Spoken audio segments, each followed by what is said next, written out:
Hey everybody, welcome to our favorite show. It's time for Flash Fry. I am kind of looking forward to it this week. Yeah. For whatever reason. You know, I'm a glutton for punishment. I'm a glutton for a lot of I'll give things. it this. It's easy. Because it's pretty much just like, here's a stupid story. What's your reaction? Fuck that story. Next story. I don't find it easy at all. I find it easier to sit down and do a Like full research like and a shit? like a research show than doing this. This is the least easy thing we do. Anyway, let's take a look at, let's just start with our videos. We only have 2 videos this week, so we might as well just play them. They're both politically related. No trailers this week, huh, TJ?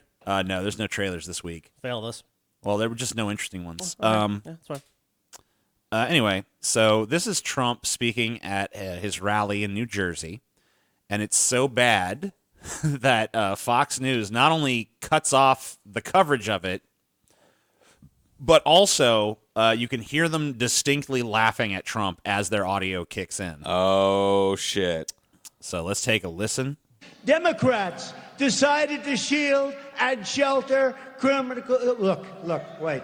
You have criminals. All right, we're watching the president here in Wildwood, New Jersey. I just want to get a quick comment before we toss it over to Tucker. They were Molly fucking Hemingway. on him. They were. Let's listen again. To shield and shelter criminal. Look. Wait. Shield and shelter criminal.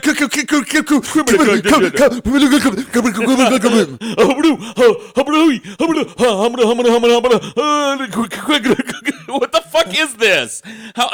There's something wrong. There's something really wrong Grandpa going Trump on just here. needs to cut some ribbons, and he needs this big, fat piece of chocolate cake. And if they You're keep gonna him go- in you're his gonna- zone, he's good.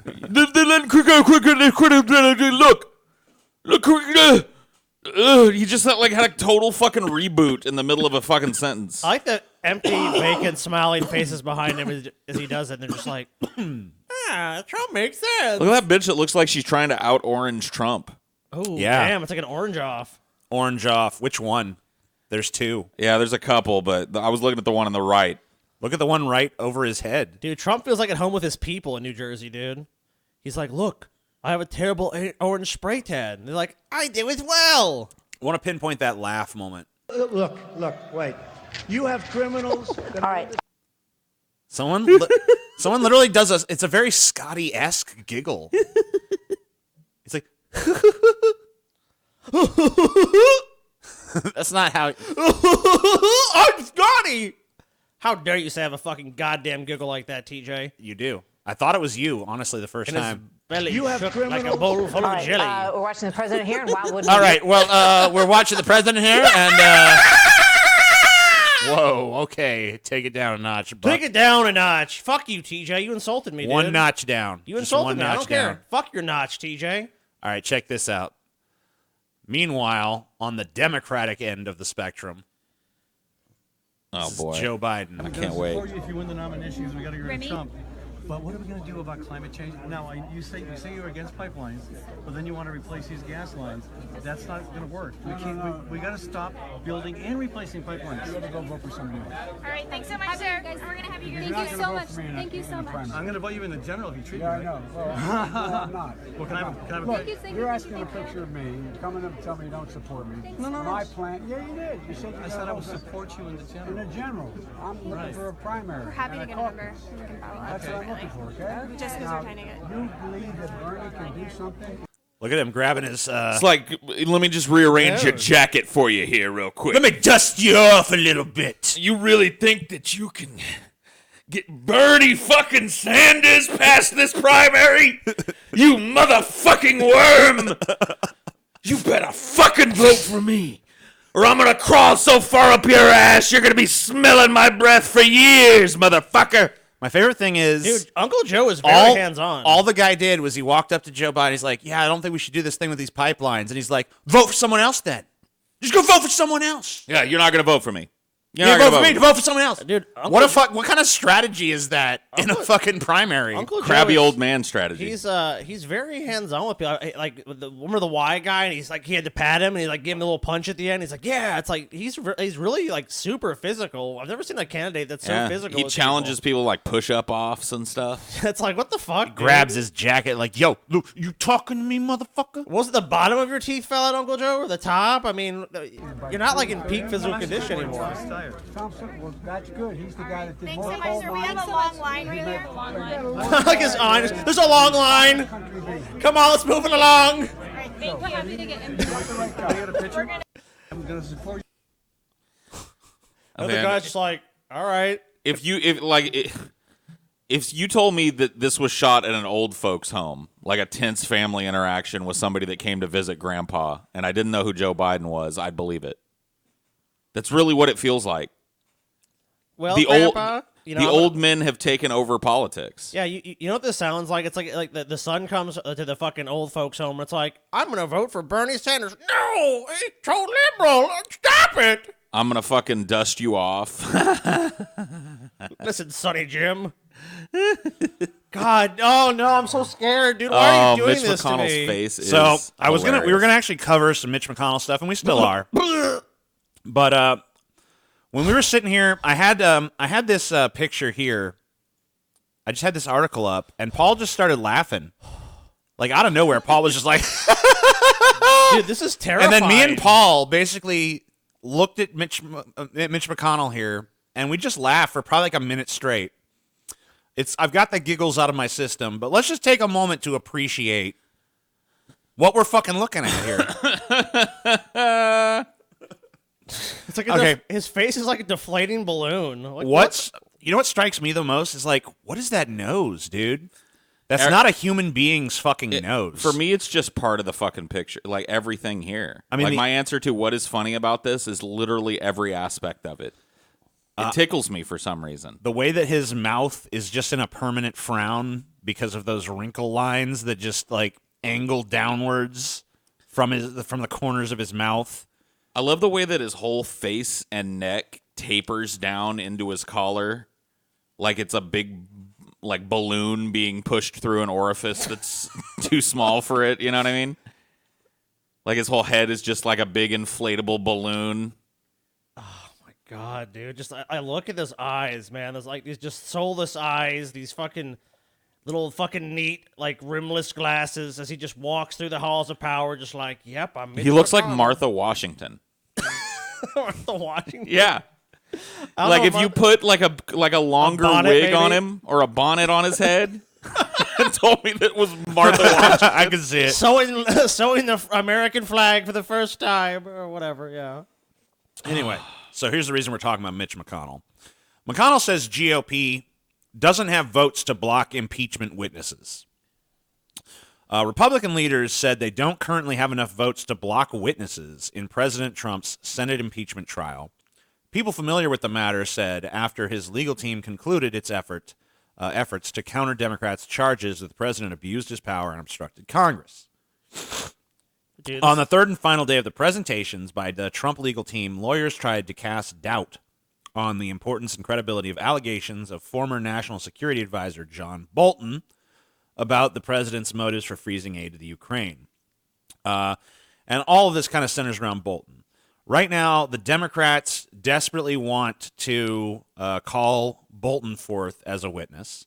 And the Republicans have basically now labeled Bolton this like backstabbing traitor to their Right. GOP cause or whatever.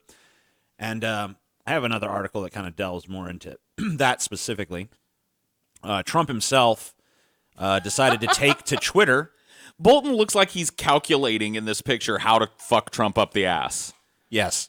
He looks He like may a well be. supervillain that's sizing up his target. So Trump rages at Bolton, says former advisor would have caused World War VI. man, skip from 2 to 6. Yeah, we skipped a few world wars. Dude, you know what's great? When John Bolton got appointed, people were like, yes!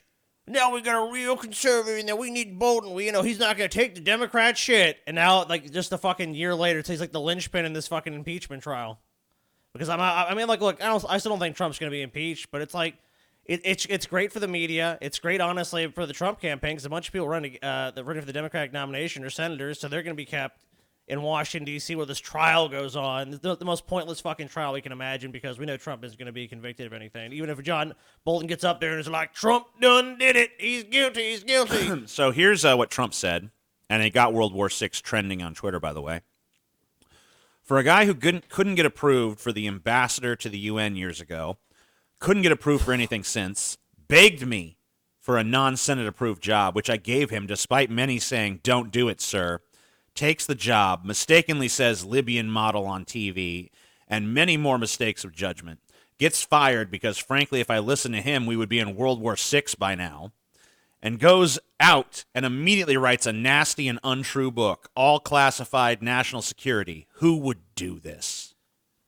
Trump didn't write this, by the way.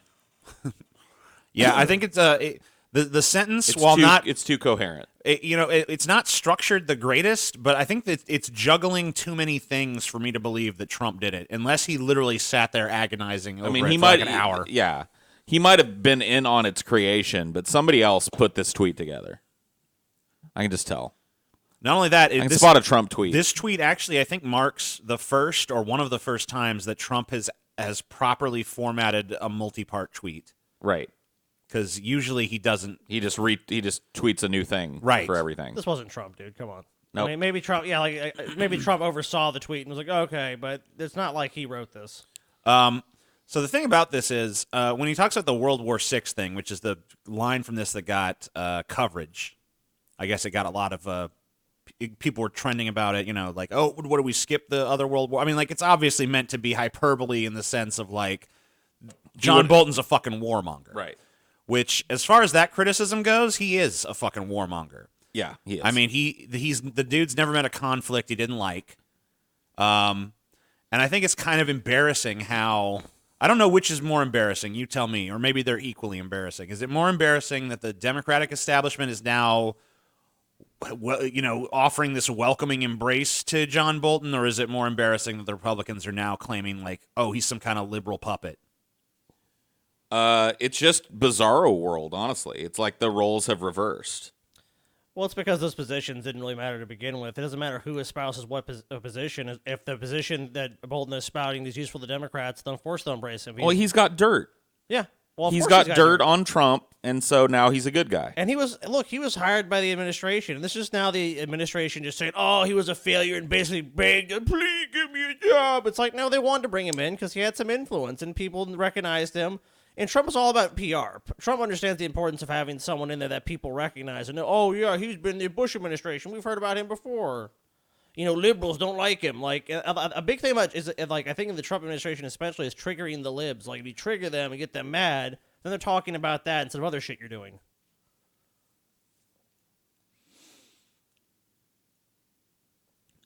Sorry, eating a sandwich. I was listening to it.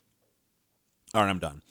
Earlier this week, the New York Times reported that according to the manuscript of Bolton's book, Trump told Bolton in August that nearly $400 million in aid to Ukraine would not be released until the country provided all of the information it had in connection to the investigations of Democrats the president sought.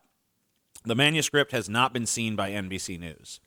That reported conversation between the two men in which Bolton claims the president linked Ukraine aid and the investigation contradicts the president's impeachment defense, as Trump and allies have said the hold on military aid investigations were not linked.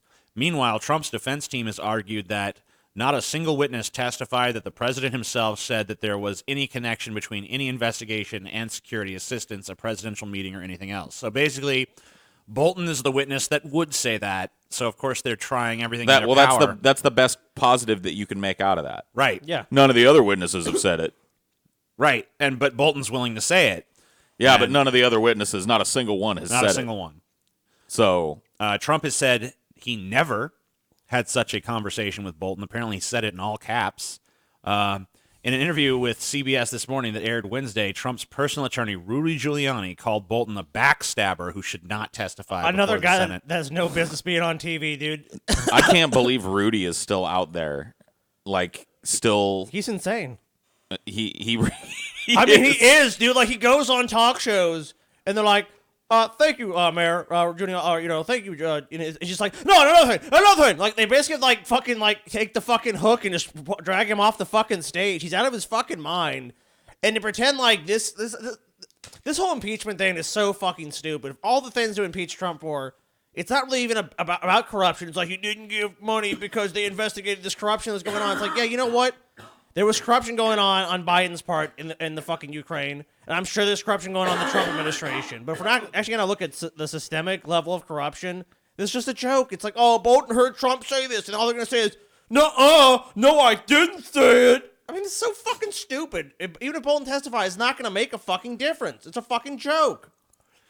Yeah, but, I mean, at the end of the day, Bolton testifies, Bolton doesn't testify. Let him testify. Who gives a shit? It's all just pageantry because, like you said, there's no way this impeachment's going through. He's not going to be removed from office. And, they haven't made the emoluments case. They haven't made the war crimes case. They haven't made Why would they? They haven't made 1,000,001 other cases. Because they're guilty of that shit, too. They can't make that case. Yeah, because then it's like, oh, well, we're implicated there, so what are we going to do? I mean, Elizabeth Warren, one of the leading candidates, and Joe Biden would have no problem voting for, like, oh, yep, more defense spending, more bombs. Let's send more bombs to Saudi Arabia. Oh, then they end up in Yemen. Oh, oops.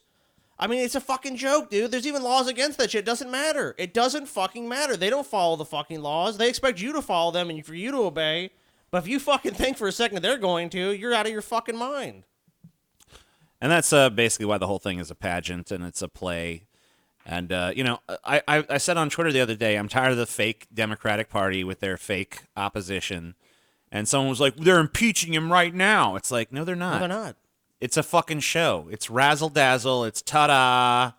You know why they're fighting so hard for these witnesses?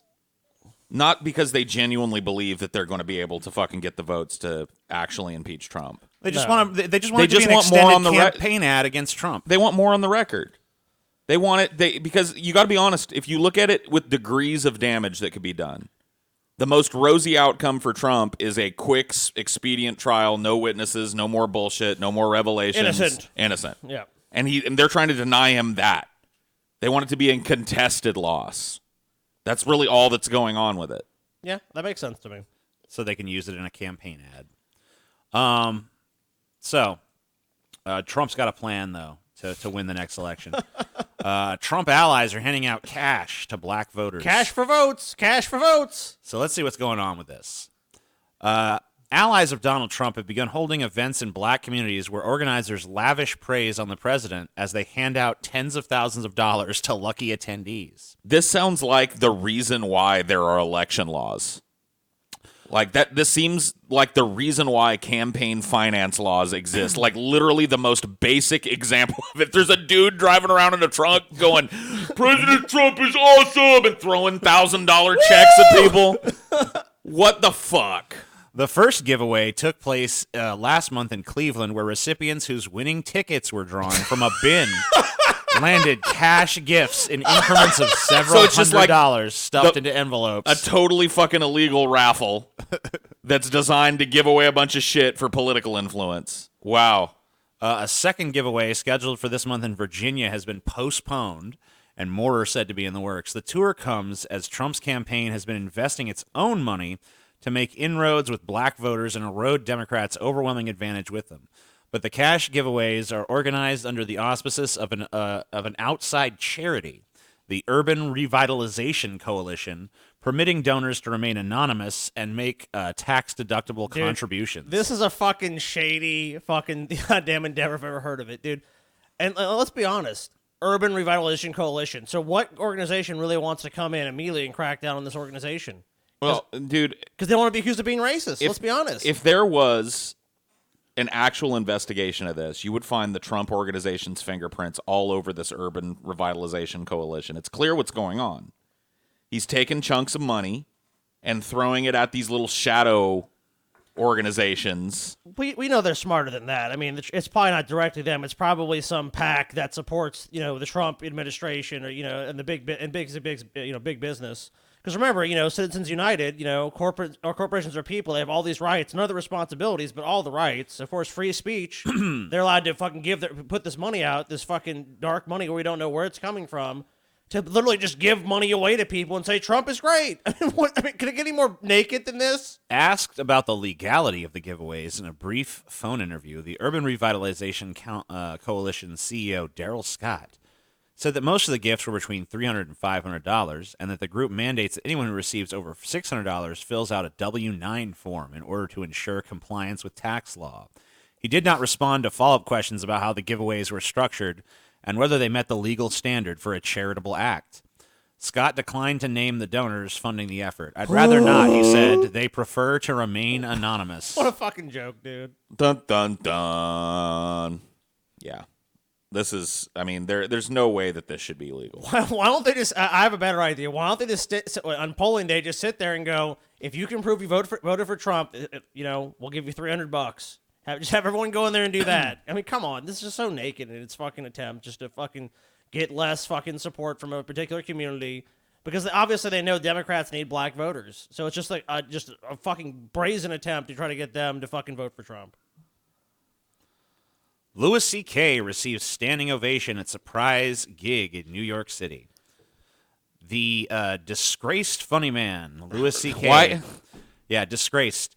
Delighted, stunned crowds with the surprise appearance at the 8th annual Patrice O'Neill Comedy Benefit at New York City's Center on Tuesday night. A member of the audience described to Page Six how, when CK suddenly appeared on stage unannounced, he was met with a standing ovation and prolonged screaming from a sold-out crowd. It sounds like that's the opposite. Like, if he was truly disgraced, wouldn't he have been met with a rousing chorus of boos and hisses several people throwing things at him and such? But surely you're gonna read the part where several prominent Twitter users walked out immediately upon realizing it was Louis. Oh, yeah. The audience member added, "You would have thought that God showed up," the response he got. He kind of did. Probably the best living comedian, despite whatever fucking career setbacks have happened. Yeah. I mean, he's certainly in the running. CK, who was ostracized from the comedy world in 2017 after admitting that he repeatedly masturbated in front of female comedians, then joked that he hadn't been around because he was spending most of his time in Europe because they still book him there. The annual event is organized by Bill Burr, who got his comedy start with O'Neill in Boston before the popular comedian died in 2011. That's a very confusing sentence because it kind of makes it sound like Bill Burr died, but whatever. Yeah. Patrice O'Neill. Died in 2011 from a stroke brought on by complications from diabetes. Patrice O'Neill was a great comedian also, by the way. Yeah, I mean, this is, I mean, I just think it's so funny that we're still going to fucking go with this whole modifier of disgraced when it's clear that in the eyes of most comedy fans anyway, Louis C.K. has not been disgraced. No one gives a shit that he jerked off. It's just another reminder to look at Twitter for what it is. I mean, that's really what this is to me. To look outside of social media and see what a small slice of people. It truly is. It truly is. It is. That's why the thing I don't get, and I think I hate the most about any of these scandals, is the apology. When someone has to come out and prostrate themselves in front of an angry Twitter mob or wherever it is and go, "I'm so sorry, massive people I'll never meet, and they don't really give a shit about me, and my apology will inevitably fall short. Even if I just say I will never be a comedian again, I will work endlessly and tirelessly." There's no, because they want to continue to be outraged, so there's no way to win, and there's really no reason to win. And why? But why apologize? That's the thing I don't get. That's like the dumbest thing I think you can do in this position. I think it's just like, yeah, if people want to just not book you or whatever, that's their decision. But I hate the apology. If you want to apologize to anyone for shit like this, you apologize to the people that were actually affected, not some random people on the internet who were mad about it. Wah. Washington Post reporter suspended for Kobe Bryant tweets speaks out.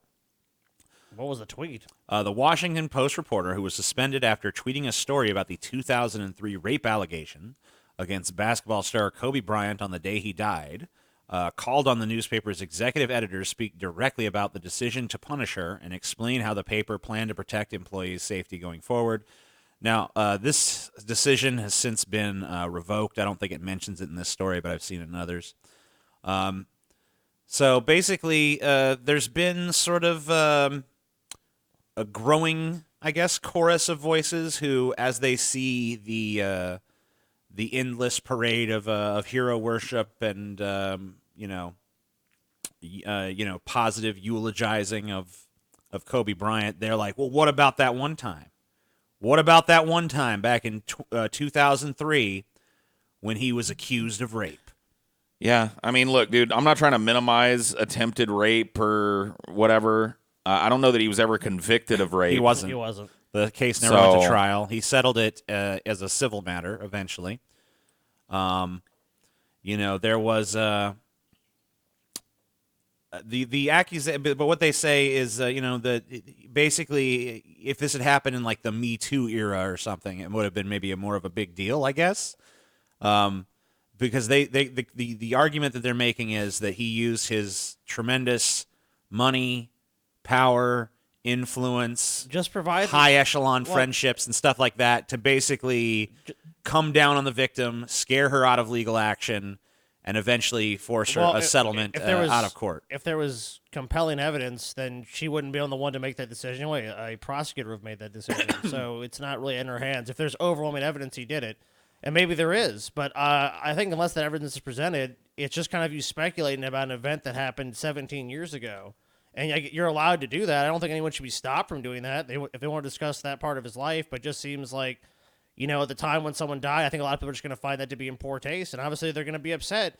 And just like you have the right to bring up these allegations, whether they're true or not, they have a right at the same time to say you're a piece of shit. So people worship Kobe Bryant because he was one of the best people to ever play one of the biggest sports in America. Undoubtedly.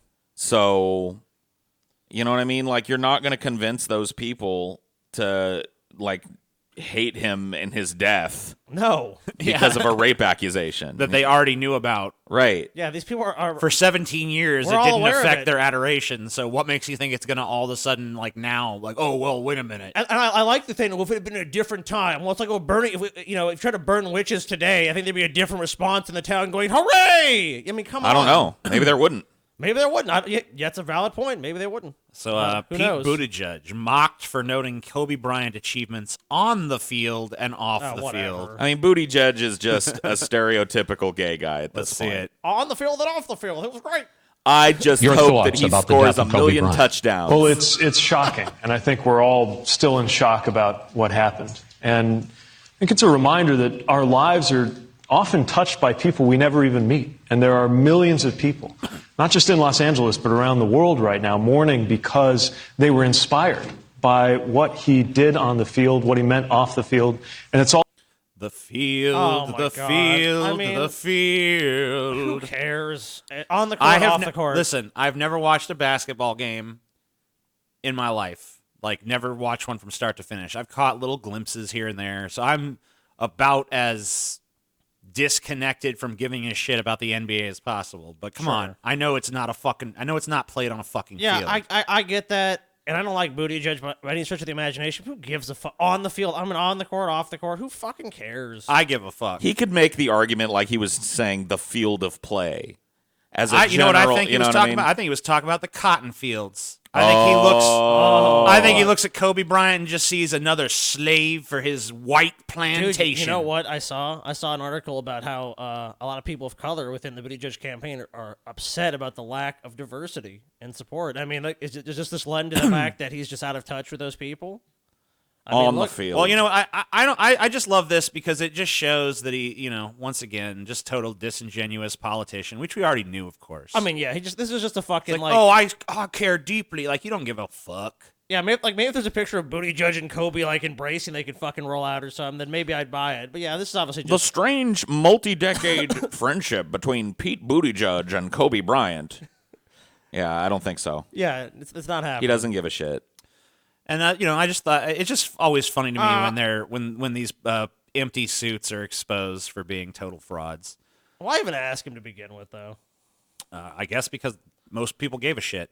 Starbucks shutters 2,000 China branches in face of coronavirus threat. This is in face of economic reality. All these cities are on lockdown. There ain't no one going to fucking Starbucks. So let me tell you something about Starbucks, dude. I worked for the company for a long time. I was working for the company when 9/11 happened. They were one of the first national-level corporations to shut every one of their stores in the face of the, air traffic being grounded. Like, when there's a threat to an entire populace, Starbucks is usually on the leading edge of, like, hey, we're suspending business until this shit takes care. Yeah, like, we serve coffee and shit, and it's not really essential.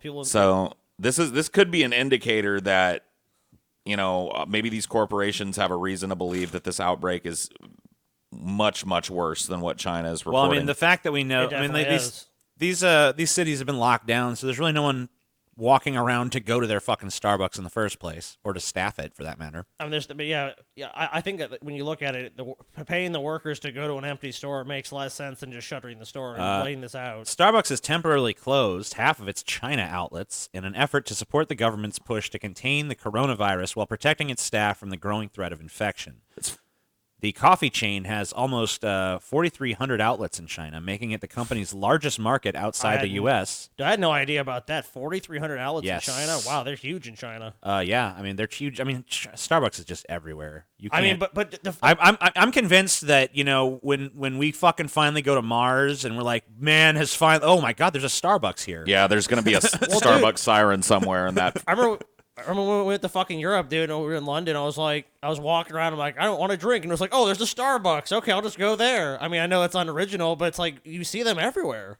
Yeah, and apparently China's their second largest market. I mean, it's a huge country. So the firm told Wall Street analysts it had been planning to adjust its annual whatever. That's just fucking stock bullshit. But it's interesting that they closed a lot of their stores for the coronavirus. So we have one more coronavirus story. Contagion hits top 10 on iTunes movie chart amid coronavirus outbreak. So apparently this movie Contagion, which I've seen it, came out, I don't know, like, 10 years ago or something? About 9 years ago. Yeah, it's 2011. So that movie, I guess, has been having a resurgence in popularity. Have you seen it? No. Well, the virus. I saw it, but all the way back 10 fucking years ago. Well, the virus in the movie originates in China, and the very end of the movie basically shows you how the virus originates from some animal. I think it was like a so basically, it's now basically being looked at for what might have been a very prescient sort of story. People are trying to prepare by watching a Matt Damon action flick. I knew That's America for you. I knew this before because I look at a lot of Google search trends, and this movie was trending. I'm like, okay, this movie is people are fucking interested in this again because it's like. And when I thought about it, I was like, yeah, it was some virus that came from China and started killing a bunch of white people. So like, oh, shit. Well, I can't say shit because I recently just downloaded The Stand because I was interested. I'm like, ooh, fucking maybe global pandemic? I don't know. Your subconscious is like, about time to listen to The Stand again. Prepare myself for what might happen. Yeah, I started listening to The Stand about a month and a half ago. I'm about a quarter of the way through the book. I'm just listening to like a chapter or two when I go to sleep. And it's definitely made this like whole coronavirus thing more interesting to live through. I'll tell you that much. Yeah, that's for sure. Is it going to get especially since the symptoms of the coronavirus seem pretty fucking similar to the symptoms of Captain Trips, Yeah. I mean, it's a common cold derivative that makes you have a horrible cough. You choke on your horrible own fever. Fucking, fluids and stuff. But yeah, it's interesting to see these, how a big enough global event can actually spurn renewed interest in a movie that I frankly forgot existed. I mean, really, just at the time this came out, like I remember watching it in theaters, kind of a lukewarm reaction. No one really gave a fuck about the movie. It is in this movie, Paul, is your darling Jude Law, though. Oh that's right. He's the snake oil salesman. Yep. Cool. It's a Jew. That's why I know I've seen it. Dylan Roof believed he'd be freed from prison after race war, attorneys say in appeal. That's a pretty ballsy calculation to think that Dylan, you're gonna fucking murder a bunch of people really in reminds- a church, and then like all the other white people are gonna rise up like you did good, race war, like break him out of jail. In his mind, he saw that scene in the movie Joker where he stands up on the car and the crowd starts like praising him and chanting his name and shit. He fucking did this long before that movie even came out. Yeah, but I think that did he have a vision or something? You know what it kind of reminds me of is the whole plot by Charles Manson to, we'll kill a bunch of people, blame it on the blacks, it'll cause a race war, and then the blacks will win, and then we'll come back as the only white people, but by then the black people will have realized they need the white people to lead them. And we'll be hailed as, visionaries. And it's like it's just a weird series of logical leaps. It almost sounds like, in a way, like Mormonism. Yeah, maybe. You know, it's kind of a weird kind of derivative of that. You know what I mean? Like they're evil, but then they're redeemed by listening to white people. Oh, yeah. The white nationalist convicted of killing 9 people at a historically black church in Charleston, South Carolina, believes his prison sentence was irrelevant, or believed his prison sentence was irrelevant, because he would be freed after a coming race war, his attorney said in a filing appealing his conviction and death sentence on Tuesday. When Dylan Roof represented himself at his capital trial, he was a 22-year-old, 9th-grade dropout diagnosed with schizophrenia spectrum disorder, autism, anxiety, and depression, who believed his sentence didn't matter because white nationalists would free him from prison after an impending race war, the filing says. How did that turn out for you? The argument about Roof's mental stability came as attorneys asked a federal appeals court to overturn his 2017 death penalty conviction. So they're basically trying to get him. Yeah, they're basically trying to make a case of unfit. he was never fit to defend himself. This never should have been allowed to go forth. There's no fucking way they're letting this dude out of fucking prison. I mean, it just ain't gonna happen. But I mean, I think they're just trying to keep him from being killed now. I think they're just trying to get him off the death sentence. Maybe remanded to a psych place or something. I mean, maybe he belongs there, but he's never leaving. The trial court, the attorney said, was in a rush to move the case along and prevented the jurors from hearing evidence surrounding Roof's competency hearings, in which 5 experts found him to be delusional. Roof's crime was tragic, but this court can have no confidence in the jury's verdict, the attorneys wrote. Yeah, I mean, I think that for political reasons alone, this argument's not going to be heard. No. I think that, if the court system were to say, okay, you're right, he wasn't fit to defend himself, and the court should have heard, the jury should have heard these findings, then Black America is going to be fucking furious. What do you think the public outcry would be? I mean, from just beyond Black America, from a ton of people, like, this guy murdered 9 fucking people, and now we're gonna let him out, or we're gonna fucking give him because if there's one thing in this country we don't want to be soft on, it's crime, right? Right. And I mean, and this is one of the instances of crime, where especially racially motivated crime, where it's a horrible crime. It's not just some like minor thing. This is a violent, despicable act. So it's like he killed 9 people with no provocation. Yeah, that's what I'm saying. So it's not really like even a kind of like a questionable thing. Like, I mean, like, look, his mental state should be considered, but I mean, I don't think he. It's almost like the underlying premise is flawed. It's almost like that when you are talking about having a fucking death penalty in a country, that it's shit like this that you want to try and avoid. I want to avoid having to defend sending a person who clearly doesn't know what the fuck is going on in the real world to the chair to fucking die, because it doesn't heal any of the wounds of what he did, and it's not the type of country I want to live in. No, I agree with you with that. So it makes it easy to make the anti-death penalty argument when you hear shit like this.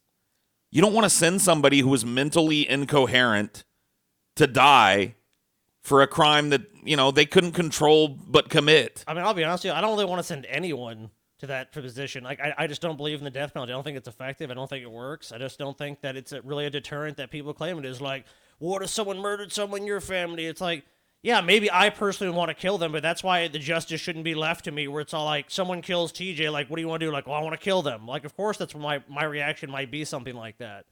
But that's why I think you should imprison people like this for life, or, to a mental health facility for the rest of their lives. Like, they shouldn't be walking the streets, clearly, but killing them doesn't change anything. Soft on crime. It doesn't. You can't bring those. If killing him brought those people back, then maybe there could be an argument. But there's not. Killing him does nothing. Doesn't change what he did. I mean, if killing him was cheaper, like, I could even do the cold, hard, detached economic argument, but it just isn't. The redundant appeals and all of the shit that goes into a death penalty case. Well, we should just get rid of the appeals. Just get rid of them old appeals, man. So that you're basically going to a kangaroo court where you can be sentenced to death for any little thing, and you have no chance to defend yourself. I say take him right from his guilty verdict over to the fucking chair that's sitting there right in the same courtroom, and just fry him right there in front of everybody. Fry him quick. Yep. Everybody feels that way till they're the ones being walked over to the chair in the corner of the courtroom. Let's get some frontier justice, TJ. You done nothing wrong, you ain't got nothing to fear. Look, my cattle went missing. You're the one we thought done it. You guilty. Hang him. Hang him. Frontier justice, boy. Hey, it's that blank page. Nice. Man whose headaches made him vomit had tapeworm in brain for 10 years. Dude, fucking System of a Down said pull the tapeworm out of your ass. What about pull the tapeworm out of your fucking Pull brain? the tapeworm out of your brain. Doctors think the tapeworm had been growing slowly ever since the man contracted it from eating undercooked pork in Mexico. Gotta be careful about that. God damn. A man whose headaches were so painful that they made him vomit has finally found the source of his health problems. A tapeworm has been lodged in his brain for 10 years. Doctors in Texas think the tapeworm has been growing slowly ever since the man named Gerardo contracted it from eating undercooked pork in Mexico more than a decade ago. Gerardo said he had been having headaches and feeling off for months before he had an MRI scan after fainting while playing football last year. Describing the pain of his headaches, he told NBC affiliate KXAN TV, "It's very intense, very strong because it made me sweat too. Sweat from the pain in the head, and then I would vomit from the pain." Sounds wonderful. Yeah. Dr. Jordan Amadio, a neurosurgeon at Ascension Seton in Austin, said the case was rare and truly extraordinary. In certain regions of the country, like Texas and California, this can be more common, he was reported as saying. So there's definitely something. Two places I've lived. Great. Yeah, you know. You got any headaches going on, Paul? No, but I did faint, a while back. Oh yeah. Maybe I got a fucking tapeworm in my brain. Got a tapeworm in your brain. You better go get a fucking scan, dude. Get your MRI quick, dude. Your fucking brain is being burrowed into as you speak. Oh yeah, they're in there. Did you eat any undercooked pork by chance there? Oh, you know what? Well, Paul don't eat pork. Oh, Yeah, see? Oh shit, dude, you're saving Well, he'll eat grace. bacon, so that is pork. But Oh, come on, you're not. I gonna ain't get eat no undercooked bacon. You're not gonna get a fucking worm in the bacon, are you? no. I mean, come on. So I think it's time that we had this fucking story about this national fucking hero. Oh, excuse me. A national hero. Yeah, Dun, dun, Scotty dun. needs to commemorate the hero.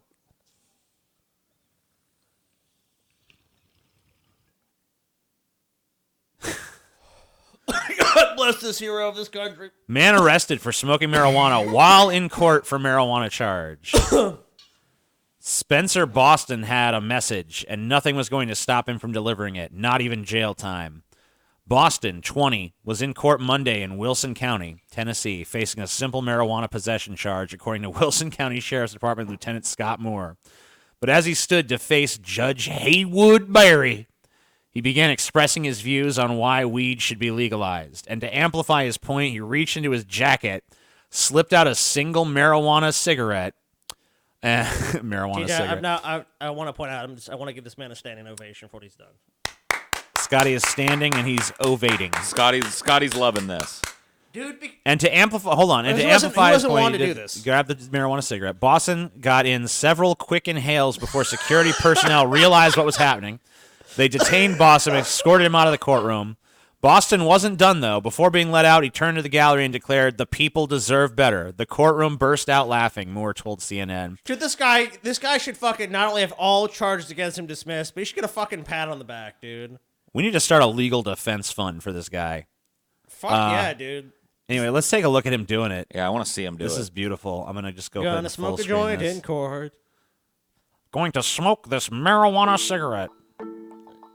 Why the fuck not? What a badass, dude. That lady stepped away like it was a fucking nuke or Oh, something. shit. Look at these motherfuckers. Yeah, because you know what? He shouldn't be facing any fucking possession charges. He even looks like Jesus. He's like, you know what? I want to smoke a lot of fucking weed. He died for our sins. This is great, dude. Oh, just look at how he's dressed. Perfect. The Does court. no one's even noticed he's doing this yet. Nope. Oh, now she noticed. These people are like, is he Oh smoking? shit, what's he doing? Can't be smoking no weed here. Yeah, like these cops don't fucking smoke weed themselves, dude. Just can't do it in the court. Judge held him in contempt of court. Bullshit. Legal defense fund. You know what, Judge? There's nothing you can fucking do. I'm too lazy to start it myself, but someone else started it. I'll Yeah, contribute. someone oughta. Someone oughta. Someone ought to fix these roads around here. Someone ought to fix the environment. You know what? That's the American Someone oughta. Someone oughta. Do you like the next story here? It's Giuliani. John Bolton is a backstabber. We already covered that. I know. I just like that. The Pacific Ocean is so acidic that it's dissolving Dungeness crab shells. Everything's fine. Everything's good. Everything's okay, guys. Don't worry about it. Look, the ocean is just helping us cook these crabs. Yeah, it makes sense to me. Ocean's like, I'm just softening them up for you. Yep. Makes the meat more tender. Well, dude, you have to admit, as someone who's eaten a lot of fucking crabs, dude, those shells get pretty fucking. I mean, they're pretty hard to crack open. If the ocean's gonna do it for us, I mean, all the better. Yeah. Yeah. Just softening them up for the eating. The Pacific Ocean is becoming more acidic. I mean, and that's another thing is, who doesn't want a little acidity on that meat? A little acid bath, dude. Yeah. You get in there, you jump in the ocean, it's gonna help clean you too. The Dungeness crab is vital to commercial fisheries in the Pacific Northwest, but lower pH levels in its habitat are dissolving parts of its shell and damaging its sensory organs, a new study found. I'm sure they'll be fine. Excuse me. Their injuries could impact coastal economies and forebode the obstacles in a changing sea. And while results aren't unexpected, the study's authors said the damage to the crabs is premature. The acidity wasn't predicted to damage the crabs this quickly. If the crabs are affected already, we really need to make sure we pay much more attention to various components of the food chain before it's too late. Uh-oh. What do you mean before it's too late? Before it's too late. You know what I love about these stories is inevitably they have some scientists come on and go, It's like we weren't expecting that. It's like coming upon a crash scene where everyone's dead, and it's like, we need to get these people to put on their seatbelts before it's too late.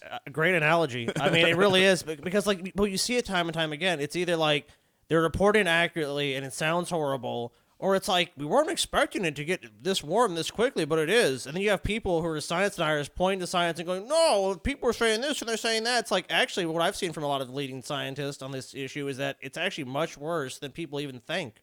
And that even the leading scientists know, and the ones that are actually going out there in the world and looking at it, everything they're reporting back is extremely fucking negative. So I don't know how you can spin this any other way, but that the planet is is off the rails, and we're fucked, dude. It's for humanity and some of the other species we're going to take with them, because clearly we're going to take the crabs with us. We're going to take all these other animals with us. So and it's not just these crabs. Species are disappearing from environments all over this fucking world.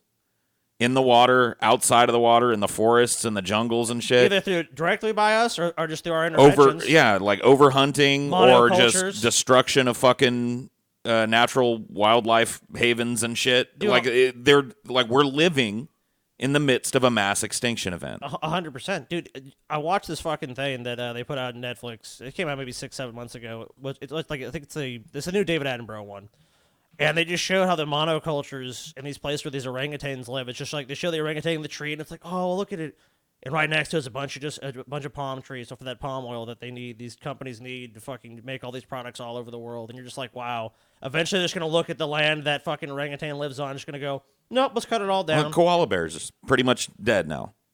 There's still some individuals, but scientists say it's not enough to fucking repopulate. It's not enough to get them back up to a self-sustaining colony. So koala bears are basically dead. 20, 30, 50, 60 years from now, there won't be koala bears. See, this is what I'm talking about. A lot of people have seen these little timeline things that look back into the past, and there was this big Cambrian explosion, and then, a big die-off, a big national extinction event, and they watch that, and they think that just happened like that. You know what I mean? Just all of a sudden, something happened, like a fucking meteor came and killed 90% of everything. It's Some cataclysmic event. We're talking about that's true. We're talking about ecological collapse. That's basically true in the case of some of them, but some of them took fucking millions of years to happen. Yeah, because it was just evolution. The environment changed. They'd be outcompeted because one of the things that happened was some animals got really big and armored, but obviously their calorie consumption went up. But then the smaller, nimbler animals, they could survive with less calories. So guess who was alive today? And their ancestors. Earth had this incredibly fertile period after the last ice age of massive expansion and speciation and a massive expansion in livable fucking habitats, and now we're walking that back. Now those habitats are being burned and mined out and monoculture farmed to death. Yep. And these species that have all cropped up, all of these unique animals, they don't have anywhere to go anymore. Yeah, their homes have been destroyed. And the ocean is not exempt from this. The fucking Great Barrier Reef is dying. You know how many species that fucking supports? That one piece of giant reef supports hundreds of thousands of unique species. They're gone. Yep. Done. So the ocean is acidifying because it's absorbing more carbon dioxide from the atmosphere, which lowers the pH levels of the water. Ocean acidification changes the coasts, releasing excess nutrients that create algae blooms and increase sea temperatures and salinity. That's like saltiness. Yep. But for crustaceans and coral that rely on carbonate ions, which are less abundant in more acidic waters, to build their shells and coral skeletons, it becomes more difficult to build strong shells. You know what, It's not TJ? just crabs either.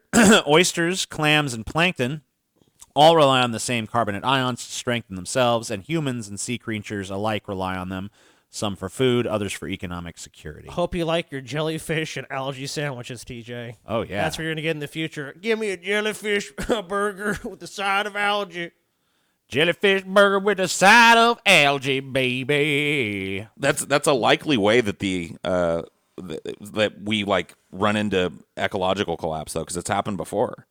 There were times on this planet where those types like algae-like plants basically owned the entire planet.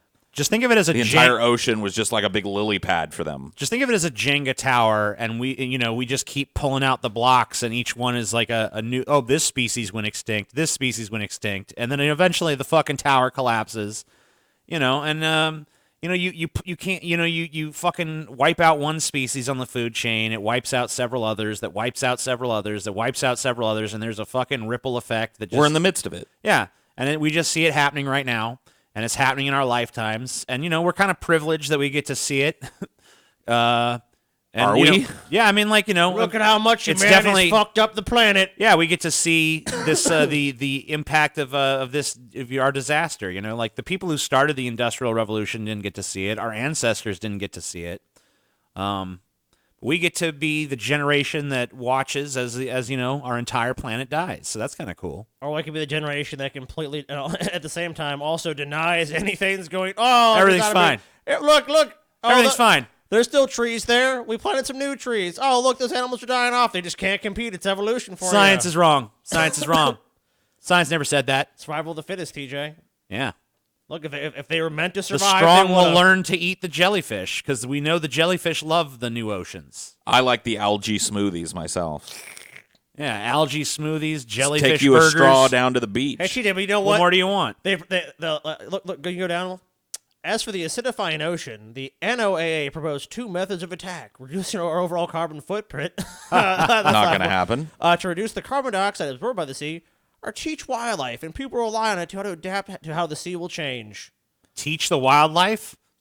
Yeah, and the people who rely on it to adapt how the sea will change. How do we teach the wildlife? Hey, crab. Hey, when the ocean's empty, teach those people to eat nothing that's left in it.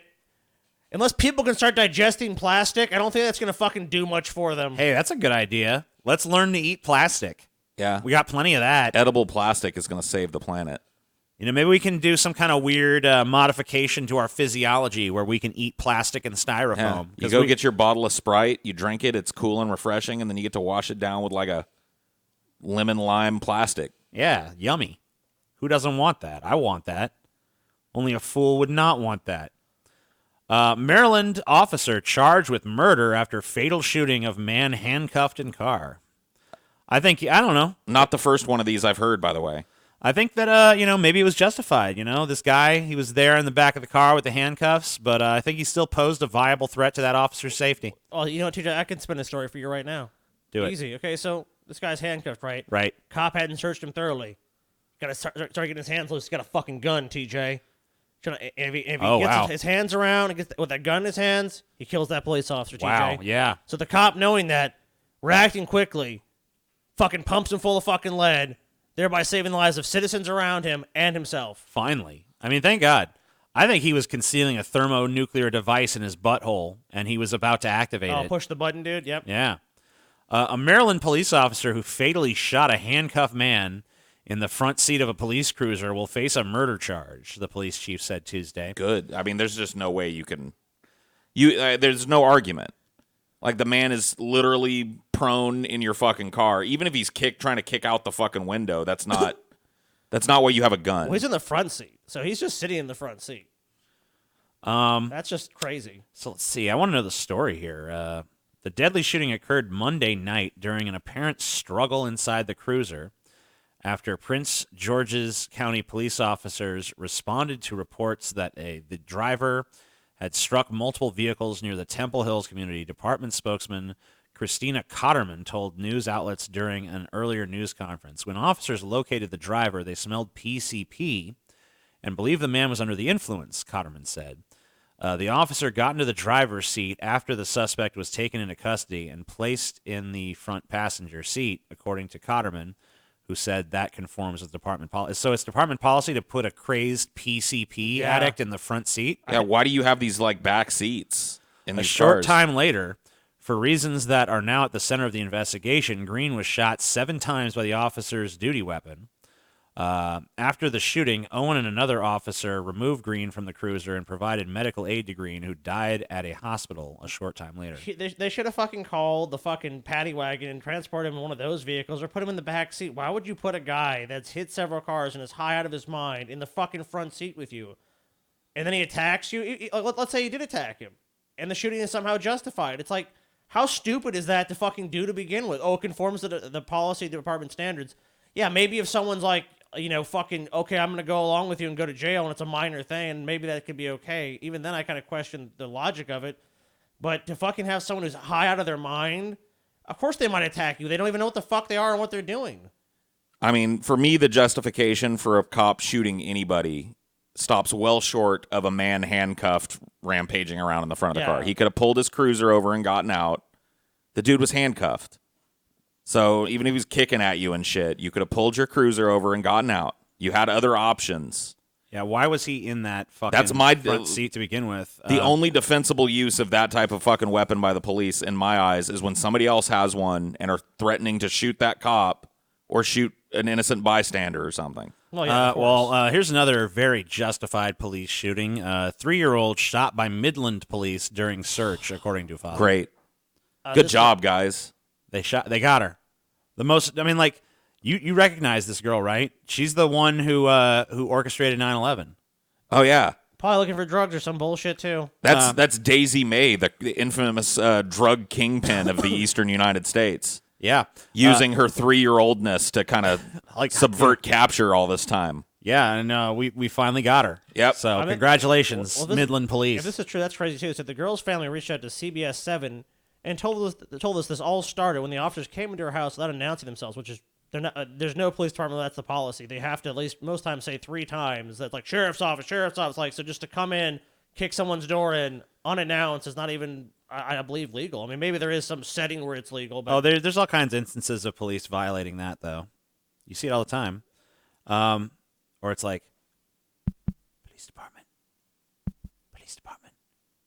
Well, I believe there's like they call them no-knock warrants. Right. So maybe there's something like that, which is still kind of seems dangerous for everybody involved. It is, of course. And here's why. So they reached out. They said the officers walked in without announcing themselves. Walked in. They probably stormed in. Oh, of course. Texas Rangers said they're not releasing any details for now. Oh yeah, this is how convenient. How convenient. She's in a lot of pain. The girl's father, Luis Gomez, said. She just won't stop crying. She's shaking. She just keeps screaming every 5 minutes. Doctor said it's going to be some kind of trauma, like she's going to be traumatized. Well, she was shot, so yeah. But the child's father said his 16-year-old son was home alone with the girl when someone crashed into their window. He heard the front door kicked in, so he thought someone was robbing us or something, Gomez said. So he runs over there. I guess he had an object in his hand. I don't know what he had. Or what.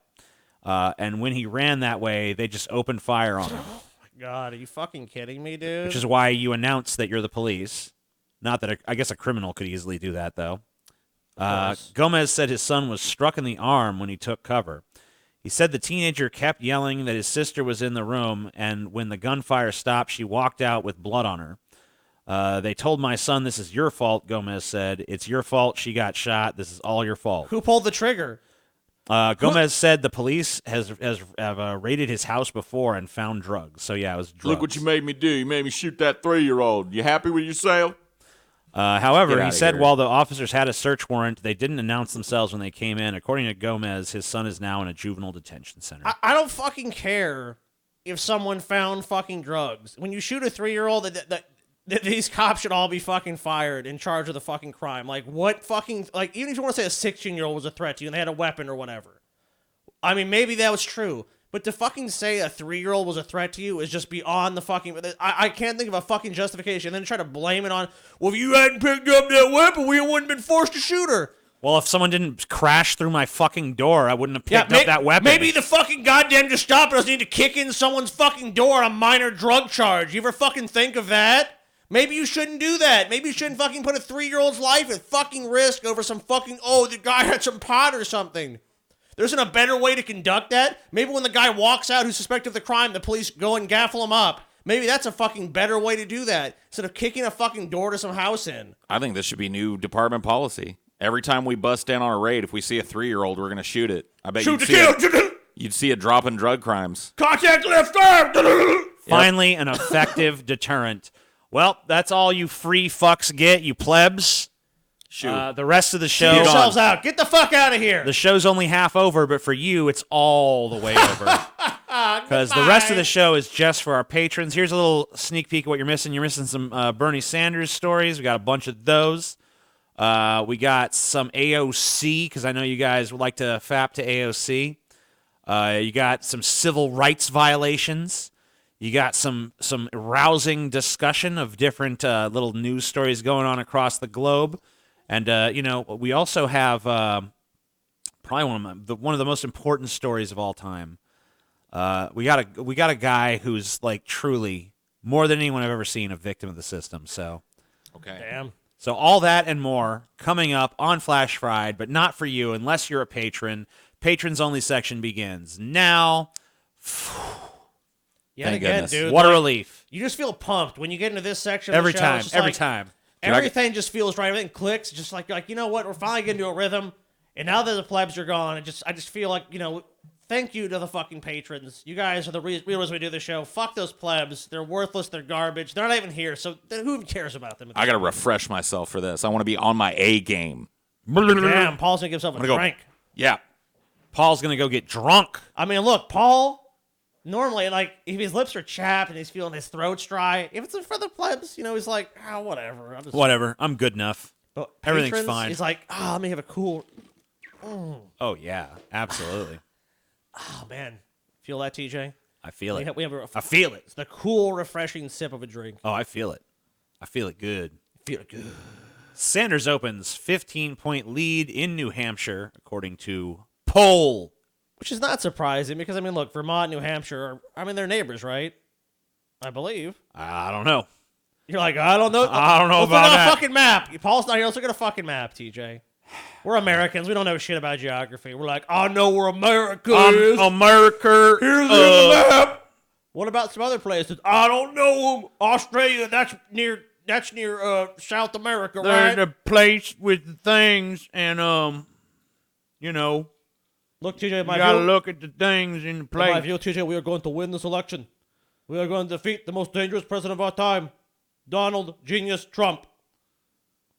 Genius, I love it. I just love that. I'm trying to think about it. All right, here you go. Yeah. Where's fucking New Hampshire? What the fuck is New Hampshire? Does it even exist? Is it actually a state? There's no such thing as New Hampshire, you idiot. Is it even a state? Okay, yeah. Yeah, they are. They're neighbors. They're little twins. They almost fit together like little yin-yang pieces there. Maybe they should just become one state, dude. Yeah, I think it'd be easier. They could be one of those little block states, kind of. Maine's a pretty big state. It's in the middle of fucking nowhere. They do look like they're giving each other a hug, though, and that's kind of cute. They look kind of like they're lovingly embracing one another, and that's nice. So I like they are that. neighbors. So Bernie's well known in New Hampshire, I would say. Kentucky looks like it's fucking Tennessee in the ass. Oh, yeah. Look at that. That's very true. The most boring state's definitely got to be Colorado. If you just look at Colorado, it's just a fucking box, dude. Yeah, Colorado and Wyoming are both the two box states. There's nothing to them. Like Nevada's got, Like even some of these, like even like Kansas has got like a little fucking weird, little edge there at the top, Louisiana, right corner and we're stuff. the boot. Texas has a fucking unique look. New Mexico kind of lame, but at least has a little thin at the bottom. Arizona's got some. California looks pretty good. California's the best, dude. California's got the best state shape ever. Of all time. Especially the part around Madera. Of all right? time. Yeah, I don't know. California, California, I don't know. It's the I don't know. longest. I don't know. It is the longest. It's long, it's strong, and it's down to get the friction on. Is it longer than Texas if you spread them out? Well, I don't looks like know. it. Yeah, Maybe. I think it's longer. I don't think it's bigger. It's not bigger. We know that, but is it? Longer? Alaska's the biggest, so I don't know. And they don't depict Alaska as the biggest, so No, Alaska's way bigger than any other state. they should show. It should be a scale model so we can really get a sense of Alaska's enormity, man. Whatever. So Bernie Sanders leading by a pretty significant margin up in New Hampshire. He's separated from the pack of the Democratic White House hopefuls in New Hampshire, opening up a 15-point lead over the next closest contender, according to a new poll. The latest American research group ARG survey finds Sanders in first place at 28% support, followed by former Vice President Joe Biden at 13%, then Pete Buttigieg at 12%, and Elizabeth Warren at 11%. I can't believe Buttigieg is like up near the top of the pack. That's weird. 6% of Democratic and independent voters in New Hampshire say they're undecided. So, Well, I pretty mean, comfortable margin of victory there for Bernie. you pretty much have to We'll believe see. at this point that Bernie's going to win New Hampshire. Iowa's still a little bit more contested, but he's leading there as I well. don't listen to these fucking polls no more. I think That's what Trump's election taught me, is that these don't polls trust no are damn bullshit. polls. I'll look at what the exit polling is. I'll look at what the fucking final tally is before I get excited. But I think 15% is a pretty comfortable lead, even if you don't fully trust polls. I don't trust the polls. They let him get away with murder. Dems tormented over how to stop Bernie. Who did Bernie murder? Damn. Yeah, we got to stop him somehow. Look, you're in my way.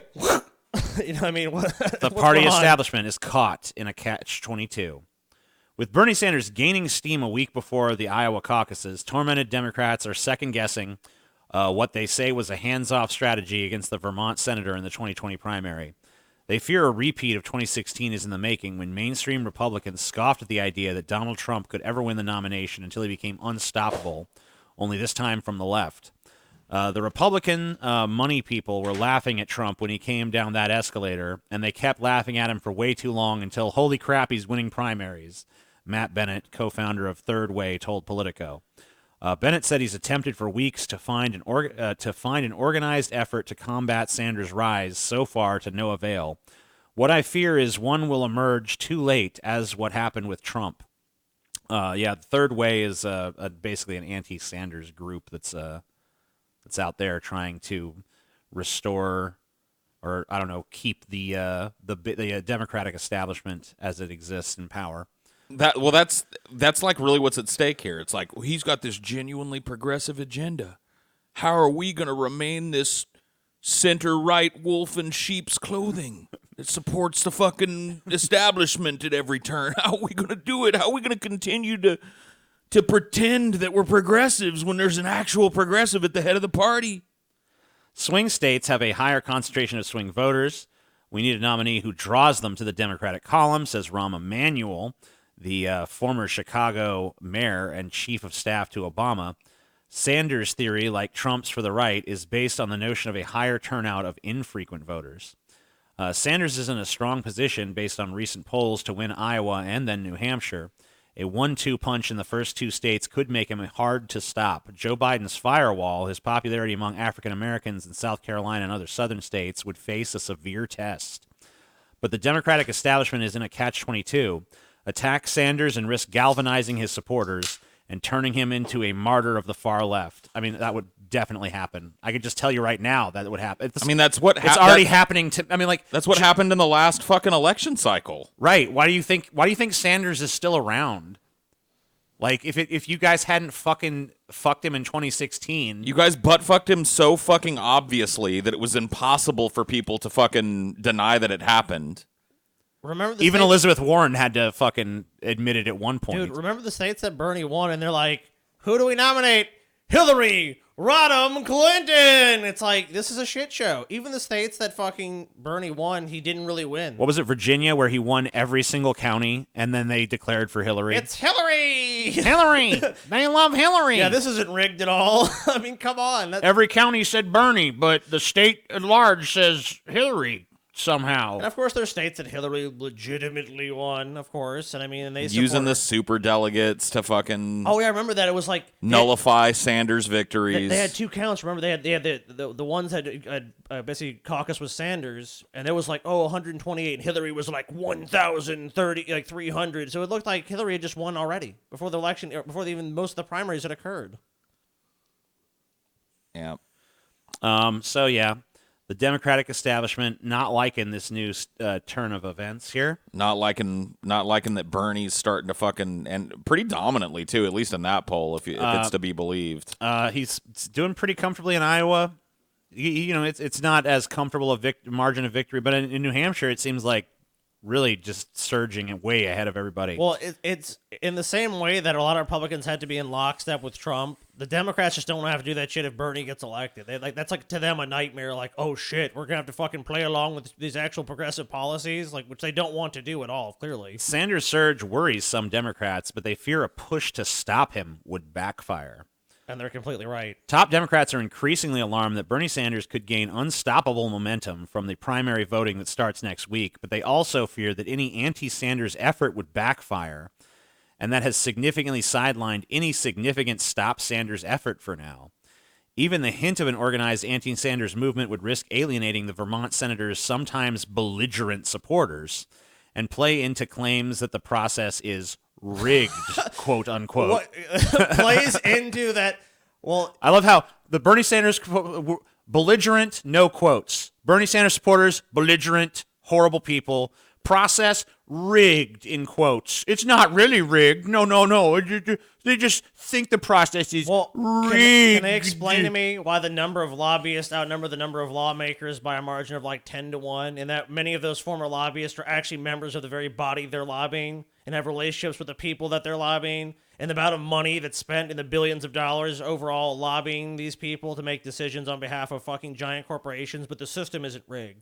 When you have 10 fucking people in here going, deregulation is good, and then you have the American people going like, we don't really know about that. We're a bunch of fucking clueless chimps. I mean, come on. It's fucking clearly rigged. Betting odds upset. Bernie blows past Biden. Bloomberg in third. Independent Vermont Senator Bernie Sanders has blown past former Vice President Joe Biden, taking a commanding lead in Real Clear Politics betting odds average.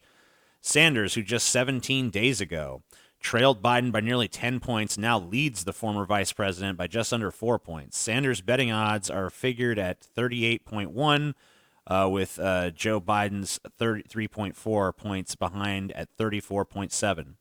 That's almost the inverse of their positions on January 10th, when Biden came in at 36.1 to Sanders' 26.7. Another upset, which RCP's Tom Bevan predicted 2 weeks earlier, came from billionaire and former New York City Mayor Michael Bloomberg. Bloomberg jumped from 12.1 to 13.8, leapfrogging past Massachusetts Senator Elizabeth Warren, who dropped from 13.8 to 8.7. She is fading fast, dude. She killed herself with that shit.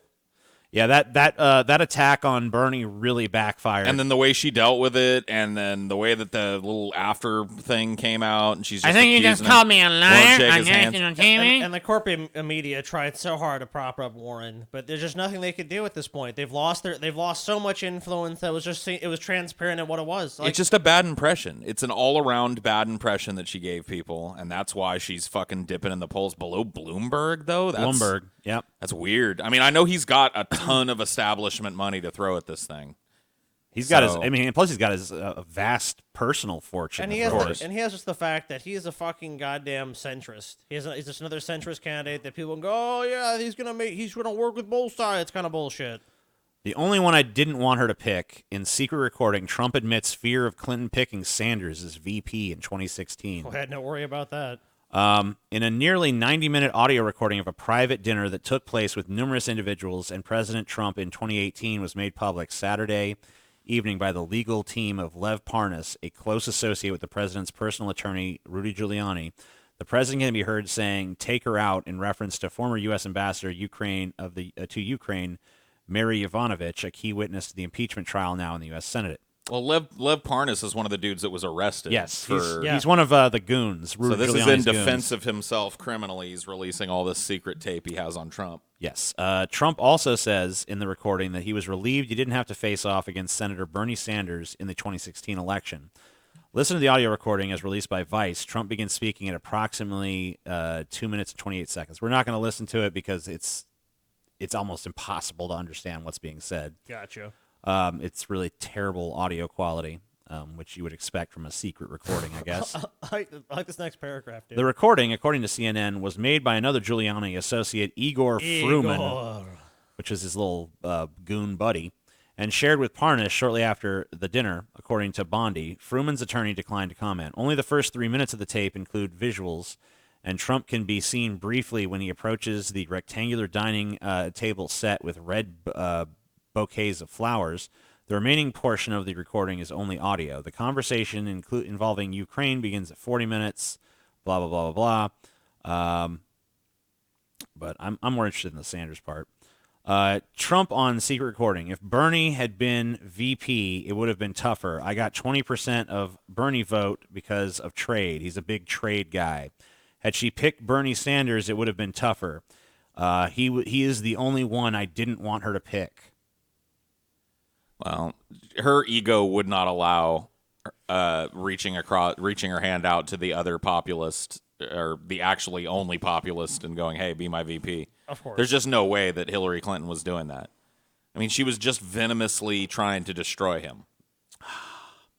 So there's no way that she was going to do that. But I thought we could also look at the counter argument from the right. So this is one of their very popular memes that they do. Yep, this is a, you know what, TJ? Yeah. How can we even argue with this? Whatever will get you dumb fucks to vote for me equals free. I mean, it's just a brilliant way of making an idiot argument so that the idiots don't have to look into anything. Bernie Sanders just want to make everything free. That don't sound like it cottons where I come from. Nothing's free. Something my pappy told me while he was chewing on some chaw in the backyard one night, looking out over our half-acre of wilted corn. Fuck anybody who looks at this and just dismisses the process completely. Well, dude, the great thing about this, when you make arguments like this, is that, one, and here's number one, you know anyone that, if that was actually the policy, like, you get this for free, like, these fucking podunk country assholes would be going, I don't want that for free. They'd be the first ones in fucking line to take it, dude. When you mention the word free in our society, people lose their fucking minds. So I don't want to, so get that, the American people, anyone that says they're claim against that, can get the fuck over themselves. We all know those are the same motherfuckers that will fucking order something just to get something for free, quote unquote. And number two, that's not even what's being proposed. It's such a fucking reductionist fucking and misleading view on Sanders' proposals. He's actually arguing for a more progressive society that benefits everyone, not just a fucking small group of people. Yeah, by making a bunch of shit free. Yeah, but he's not even. I don't know about you, but I'd rather go down to the store and pay my hard-earned money in exchange for goods. I'd rather pay a private middleman mafia-like organization I trust to control that my process healthcare. more than I trust just free, because then when you get free, then everybody just gets the same. But everybody just gets it. Free means the same. Free means equal. Everybody's on the same playing field, no matter how hard you work, no matter how many hours you put in at the poop-up factory. Yeah. Isn't that the great thing about that system, though? Is that no matter how hard anyone works, doesn't affect their health care. No matter how little that someone's able to work, doesn't affect their ability to get health care. Everything for free. But they just want it all for free. I don't blame you, I guess, No one's but it saying- just ain't the way I was raised. No one's saying a universal healthcare system would be free. Who's saying that? Yeah, I've never heard Bernie Sanders come out and say Sanders said it free right here. We're going to cover everyone. We're going to help everyone. We're going to do this. And the best part is, it's free. Everything's free. That's what he said. I mean, it's free at the point of service, I guess. It's free in the sense on the consumer level that someone goes to a hospital and goes, Yeah, you don't have to pay there, but you Yes. pay in your taxes. And that's a system that works all across the globe. Yeah, because there's a shared cost for the benefit of everyone in society that everyone has access to healthcare. And you can split the cost. You can spread the cost around, and you can spread it in such a way that people aren't as hurt by it. But why do they mandate insurance that people buy insurance to begin with? Because what if there's all just sick people? What if you have the entire country? That's not a problem because everyone's going to pay into the system unless they're just too poor to actually pay taxes. I don't want none of my money going to support no crazy border jumping Mexican. Never worked a day in his life. Came over here, squatted down, and have 3 kids, and I got to pick up the tab for that. No, thank you. No, thank you. All right. AOC is campaigning for Bernie Sanders in Iowa, and voters are falling in love. I mean, I can see why. She's pretty hot. TJ's all like, "Oh, librarian. Yeah, sorry I didn't return this book on She does time." kind of have the hot librarian. Yeah, especially in that saying, dude. picture. You gotta imagine that. In all pictures. That's what She's she's like, always you know, done for me. it's just like, hey, I returned these books late. Do I get a spanking? Or? I'm the hot nerdy girl. Yeah. Oh, you have a library fine. I don't have any money to pay it. Maybe you can pay it in another way, you know? With Senator Bernie Sanders largely stuck in D.C. in the days leading up to the first contest of the 2020 election, Representative Alexandria Ocasio-Cortez is storming across Iowa for his campaign and making a big name for herself in the process. I think she already had a big name for herself, but whatever. On Saturday morning, the Sanders campaign field office in Cedar Rapids was filled with chants of AOC as Ocasio-Cortez walked to the front of the room. Her reputation, driven by her Twitter presence, her role in the vanguard of a new generation of progressive Democrats, and the prolific attacks on her from the right, had somewhat preceded her. I would have her be president. She's unabashed. She's not afraid of the political garbage that we have, said Joe Organist, 60. Well, we know the real reason that Joe's organ is... I think there's a good chance that when she's old enough, we see her make a presidential run. If I were running for president, she'd be the only one I'd want speaking for me. He added that he'd come to the Sanders event partly because he knew Ocasio-Cortez would be there. Oh, damn. He's got a little crush on her. She's already got star power. I actually didn't know anything about her. My friend told me about this, said Dominique Iniola, 21, a student at the University of Northern Iowa. I have heard that a lot of politicians don't like her because she's a woman and because she's very radical. I think a lot of people throw around the word radical very interchangeably because they might not like one key thing about someone. I think it's very hard being a woman and not having people take you seriously. So she's getting that woman vote. She's getting that horny 60-year-old guy vote, you know? Yeah. As long as she maintains the hot librarian thing by the time she reaches 35, I think she's got a good shot. She's got my vote. My vote is throbbing. Oh, my vote is engorged. Oh, my vote's about to explode. Oh, God. Don't touch it. It's too sensitive. Oh. Dude, I want to see a gladiator battle of neckbeards for the honor of Ocasio-Cortez and Tulsi Gabbard, dude. I want to see the two sides clash in defense of Milady. You would see it's that. kind of beautiful. You know, her Ocasio-Cortez's boyfriend is kind of neckbeardy looking. Is he? Oh, get rid of him. That just makes her hotter because you know that she's into a guy for his mind and his intellectualism. Let's see if I can find him. And not his, non-neckbeard status. Dude, that dude is fucking hated. She's a sapiosexual. He is hated by millions of fucking people. Looks like they cleaned him up a little. But here he is before they cleaned him up. Let's see. You see him over here. Oh yeah, he's got a little bit of the neckbeard thing. Oh, going for on. sure. He's a total neckbeard. Yeah, there he is. Is it ginger too? Yeah, I mean, they gotta think love so. that. Yeah. Wow. Look at it. That guy lucked out, man. She really is perfect, man. She's the one. She's the one. She will lead us to freedom. Lead us to the promised land. And okay, I promised you guys this. One of the most clear violations of this is like one of the worst civil rights abuses I've ever seen in my life, dude. Your civil rights weren't violated, quote unquote, when you were muted out of a video game, U.S. court tells angry player. Look, wow. This is a fucking outrage. Dude, I've been butthurt by outrage by video games, but this is a whole new level of butthurt. A federal court has pulled the plug on a Pennsylvania man's claim that his civil rights were violated when he was muted out of an online video game. The ruling by the U.S. Court of Appeals on the Third Circuit should deactivate the latest lawsuit filed by serial litigator Amro Elansari of Exton. What a fucking name. There you go. This is a mouthful. The last time El Ansari claimed his largely handwritten lawsuit that Jagex Inc., based in the United Kingdom, and several Chinese firms violated his right to free speech and due process of law when he was muted out of an unnamed streaming What do they mean game by muted out? in March 2019. Are they like muted his voice comms, or was he banned from the game? I'm Like, not sure. So let's see. Maybe they explain it a little bit better here. Blah, blah, no, it just keeps using the term. I guess they just keep talking about muting him. Okay, so it says, look, he claims he had 2,000 hours invested in the game when he was booted out. So basically, they're saying he was banned. It was kicked out of the game. And I think Jagex, if I'm not mistaken, aren't they that company that makes that fucking that weird video game we looked at? I can't even remember when we looked at it. We looked at this weird like MMO for some story that had a real economy. Like people were buying real estate. Yeah, let me check. I don't know. It's just one of those things. But he was kicked. He wasn't muted. He was kicked. He was kicked out of the game. He's probably just annoying the shit out of you. He's probably just one of those players that just got the attention of the admins because he sounds like he has no life and just played the game endlessly. I mean, all you have to do to answer this question They is... published RuneScape and oh, shit. Home of... Let's see what else they got. This was definitely a RuneScape case. Certainly. Yeah, dude. it seems like they pretty much lead with RuneScape, so... This dude got banned from RuneScape. I didn't know that I was dealing with the runes.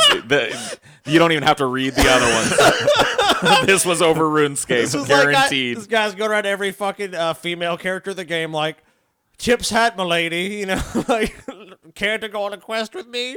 But you know what, dude? Like, online gamers have been dealing with this shit since the very fucking beginning, and we've always dealt with it by just making a new account and coming right back. You know what I mean? That's true. No, you deal with it with a lawsuit. But he didn't want to lose all his extra special items from his RuneScape character, so he decided to sue for civil rights. No. Like, if you go into a fucking cafe and start pulling your pants down and shitting on the floor, it is not a violation of your civil rights if that cafe decides to fucking escort you off the premises. Yes, it is. I should have a right to drop my pants and start beating off like Louis C.K. If he did it, I can do it. Oh, you're wrong. You're a liar. No, I'm not. You're a liar. Why was I banned from RuneScape? It's not fair. You're a fucking my liar. Civil rights. TJ, what about my civil rights? I had some really great gear and items. Oh, damn. Go back real quick, TJ. Oh, shit. Okay, what's up? This is the second time in 2 months that circuit judges have deep-sixed a lawsuit filed by El Sanari. In November, they refused to reinstate a case he lodged, claiming he was scammed by the Tinder dating app. Of course. Someone. All right, listen. Can you click hold on on, that? hold on. No, hold on. No. You got to click on that article, dude. He was scammed. Oh, dude, I was right, dude. He was trying to get laid in RuneScape. But This US dude is court, on a tear. U.S. court swipes left, rejects lawsuit. Listen. Listen. No, shut up. If you're a documentarian out there, Find this guy. and you're looking for a subject for your documentary and you want to win the fucking all the fucking whatever awards you think you are good in that fucking field. I don't know, Palma d'Or or whatever the fuck it's called. The Palma d'Or. I don't know what the fuck it's called. the Palma d'Or. Who doesn't want to win that? Yeah, man, win it. Go fucking find this man and film his activities for a year, and you will guaranteed win the Palma d'Or and the fucking Salvador and whatever the fuck else is out there. Yep. Get a whimsical soundtrack made for it with a lot of xylophones and flutes and shit. You know what I mean? And paint him as this, like, disturbed genius, you know? So let's read this story, TJ. All right. I mean, like, doesn't it just it reads itself? I mean, So a federal court of appeals, a federal appeals court rather, has refused to reinstate a class action lawsuit by a Pennsylvania man who claims he was scammed by the Tinder dating app. Amro El Ansari sued the Los Angeles-based Tinder in July, claiming it uses fraud to lure its subscribers. The Exton man asserted in his largely handwritten complaint that Tinder sends you notifications saying 7 people like you, then offers a $15 a month subscription to find out who they are. El Ansari claimed those supposedly interested people are all fake 3,000 miles away. Man, what Dude, come man, on. poor guy. This dude he's just looking for love, man. He was looking for love in RuneScape. Tinder fucking scammed him, dude. This is probably why he got toxic in RuneScape. Because, you know, he was being his pussy pass was denied. He went on Tinder and nobody swiped on him or whatever the fuck. Yeah, dude. That's He's what So he's like, well, fuck this, I'm going to go take out my rage in RuneScape. And then they fucking had the gall to ban him when he was at his lowest. I can see this guy doesn't fuck around. This guy's standing up for our fundamental If you human fuck rights. with this guy, he will sue you. This guy's a powder keg, man. Yeah. So here's an article. I don't really necessarily want to read the article, but I thought it was an interesting. I agree with the headline 110%. So, like, just going on the headline, fuck whatever the article has to say. Should stunt people get Oscars? Yes. 100%. There's no fucking question that they add an element to movies that is fucking electrifying, and one of the things that gets taught. They're involved in the process of movie making. And if the fucking editor and the gaffer and the best boy get fucking nods for their work as part of a department for an Oscar, these guys should be acknowledged for sure. There should be best stunt work. Especially given how often, I mean, we don't hear it super often, but I mean, you hear about stunt people dying somewhat regularly, probably like once or twice a year. You know what hear you don't a story hear about that. The same thing you don't hear about the WWE a lot. How they break their fucking bodies down for this shit. Not a lot of stunt guys die. They do sometimes, but not a lot of them. But a lot of them are just injured beyond fucking belief. Just I'm sure there's been people worn who out have been- joints. I mean, you're getting hit by cars. You're making these crazy, insane jumps. Yeah, I mean, and like destroying rolling. your body for the entertainment of others and stuff. I mean, it's just. like these crazy are the stuff. only guys that are literally contractually putting their lives on the line to get these movies made. And again, amazing just footage that, I mean, if people weren't willing to do this, like, it had to be done by just a computer-generated image, and that would not look as cool. I mean, and honestly, like, a picture here is like The Dark Knight Rises, whatever, but The Dark Knight had some great, practical visual effects. Remember they flipped the semi and shit? Like, someone actually had to do that. Like, they had to be willing to at least put people at risk, and it's just like the amount of risk you're doing. Most people on a movie set are not assuming that level of risk, and that just alone right there just has... There's the level of dedication to filmmaking and to the process and to making it look authentic. Now more than ever, too, this is needed because so much of this shit is getting replaced by CGI and green screening and all this bullshit. That like the guys that really are willing to go out there and fucking jump off a building and they should be recognized. Crash through a fucking canopy jungle or whatever and a fucking all the crazy shit these guys do. Now more than ever ought to be lauded because it's becoming rarer and rarer. It's way cheaper to just have some fucking animation studio make a facsimile of this dude playing fucking Batman. Yep. Oh, he jumped off a horse. Oh, Yeah. he jumped down. It's yeah. It's just the easier path. I agree with you guys. you Emojis could soon jazz up Vermont license plates thanks to new bill. Sweet. Who cares? Emoji have made their way to all sorts of products and places in the real world outside of just our devices. And now Vermont vehicles could be next. A new bill has been submitted to the state's legislature to make a handful of the animated characters a customization option for license plates. What do you guys think of that, huh? Fine. I don't care. You could have the car one. You could have the taco one. Dude, if you want to put a have fucking... the sunglasses one. I don't care what the fuck you want to put on a license plate. Like, who cares? Put a fucking goddamn dildo on it. What Put about whatever Pee-Pee the fuck- Frog? Yeah, put the eggplant on it, dude. Can I get a Pee-Pee the Frog license plate? Why not, dude? A sad Pee-Pee?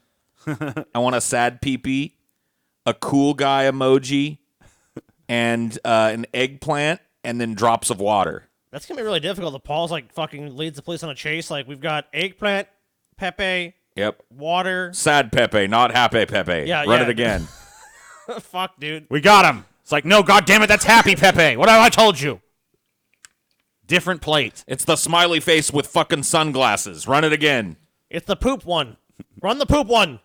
Mont Bellevue teen won't be able to walk at his graduation unless he cuts his dreadlocks. Winter District's going to stop this stupid shit. Our When policy- are they going to admit that dreadlocks are just a normal fucking hairstyle now and they should be allowed to fucking graduate no matter how they keep their fucking hair?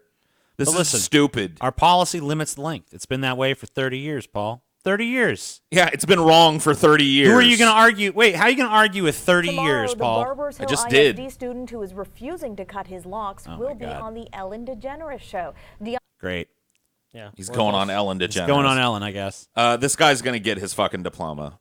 So there's no way. Meanwhile, this guy's giving this dude in the fucking video here a Hitler cut, dude. Yeah, look at that. Black Lives Matter guy has said, or sorry, Yeah, I said the dress code is designed by white people for white people, and it's damaging to black bodies. I don't think that I think white people can grow their hair long too, so I don't know. They can. I don't know that this was necessarily made as a rule to suppress black people in general.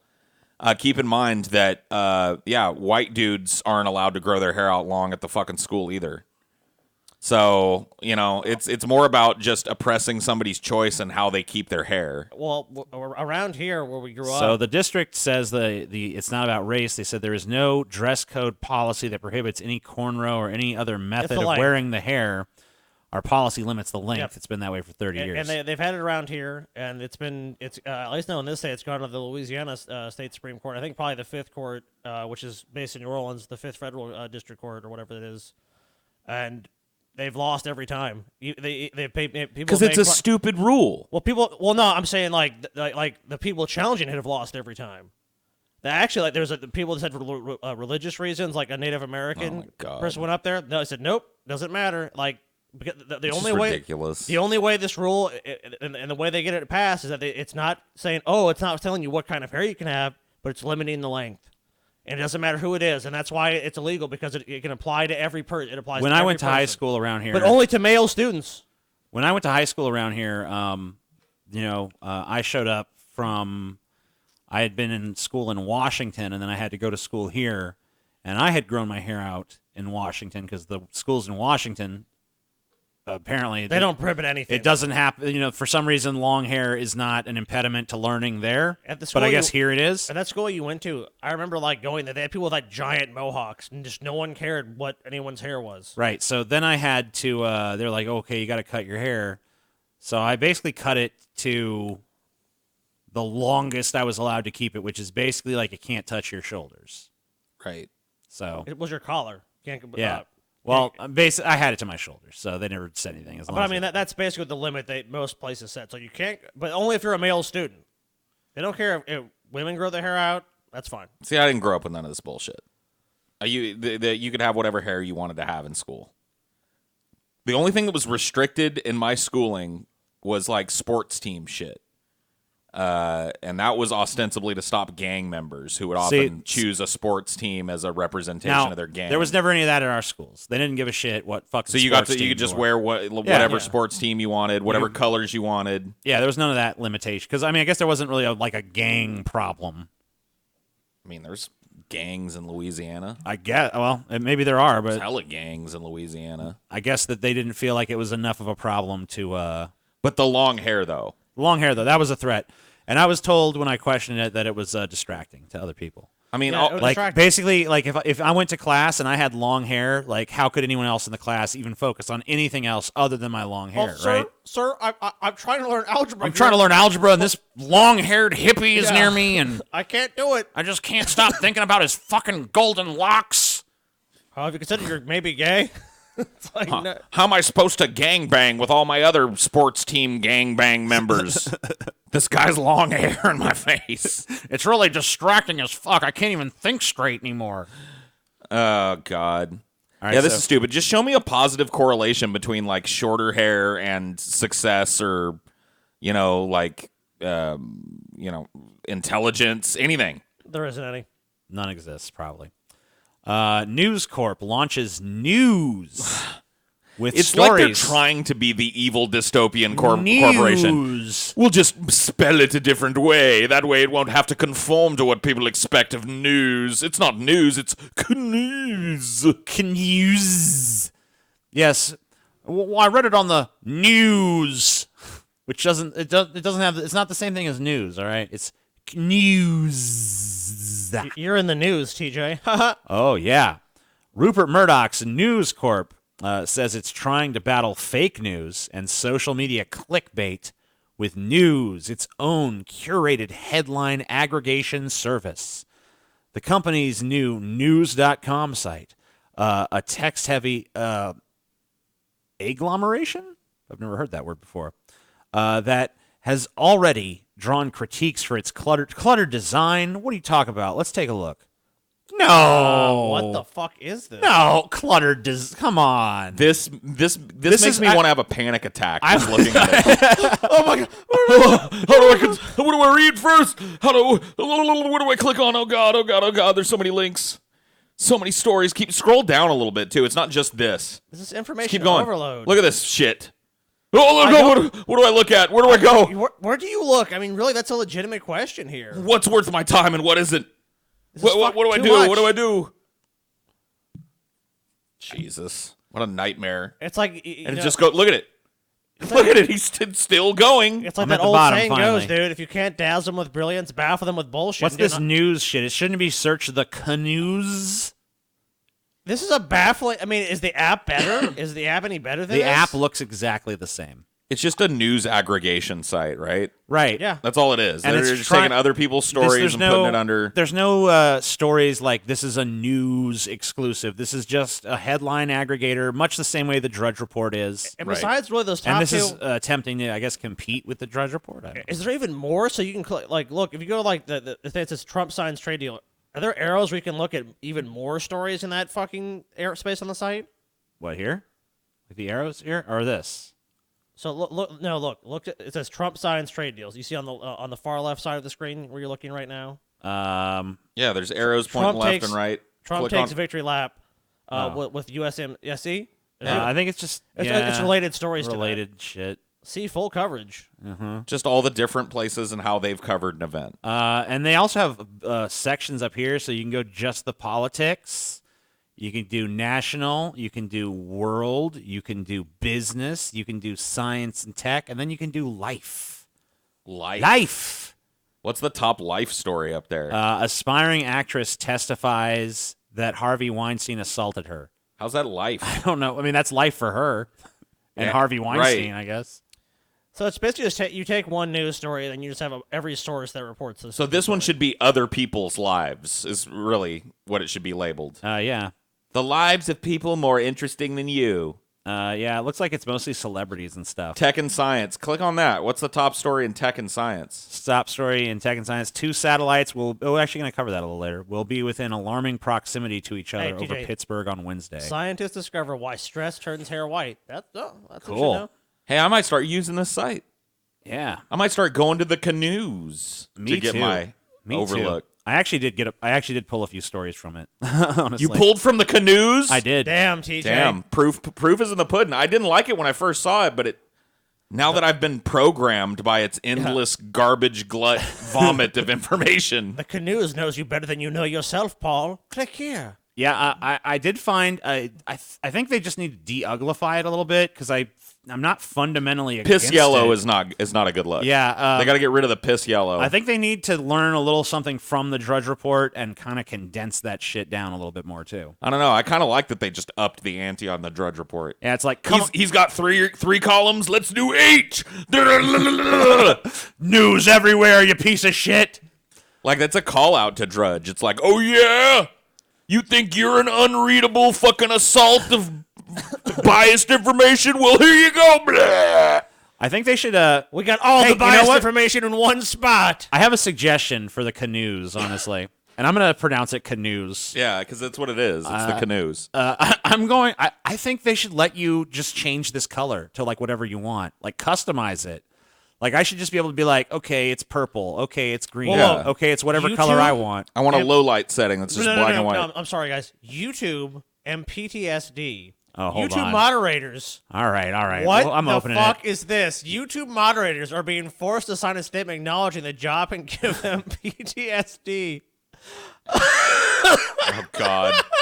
I've got to fire all my fucking ideology moderators now. Dude. Sorry guys, I can't Or I can't take this. you have to make them sign a thing not holding you liable for the PTSD they're going to experience. No, I'm moderating just your gonna chat. have to demote everybody. You guys are gone. Whatever. Joe Biden says he wants Michelle Obama to be his running mate, or he'd want, in course. theory, I guess. Now, she's made no overtures that she's even interested in such a thing, but this is just another way for Biden to suck the Obama dick. Did I mention I knew Obama? I'd love to have her run with me. She's great. She's wonderful. Democratic presidential contender Joe Biden this week reaffirmed his desire to have former First Lady Michelle Obama be his running mate. I sure would like Michelle Obama to be the vice president, Biden said Tuesday at a campaign stop in Muscatine, Iowa. The comment came after the former vice president was asked if he would consider nominating former President Barack Obama to the Supreme Court. Yeah, I would, but I don't think he'd do it. He'd be a great Supreme Court justice, Biden responded. Oh, Mr. Biden, how would you feel about an Obama as emperor of the known universe? Oh, yeah, I'd definitely support. Yeah, of course. What do you think about Obama having the right to infringe on anybody's property in the country and just walk into their house and use their house? Oh, yeah, for sure. I'd vote for that. You'd never have a better house guest than Barack Obama. So yeah, he wants her. He is polishing the Obama knob as hard as he can. He's literally deep-throating Obama everywhere he goes. That's his campaign strategy. Obama. Sucking that Obama dick. I mean, as far as I can tell, that's the only strategy he's presented in this campaign. It's like, did I mention I knew Obama? And that the other one he likes to pull out is that he was there. Like, oh, when we did this thing that people like, I was there. I was there. I was in the room. Look, when Social Security was being created, I was there. Medicare, Medicaid, everything you guys like, I was there. It was me, Joe Biden. I was there, remember? I was there, man. Excuse me, Senator Biden. If Obama slapped you right in your face, would you slap back or would you turn the other cheek? I'd turn the other cheek. I mean, it's Obama slap. I mean, I'd immediately start wondering, what did I do to deserve that slap?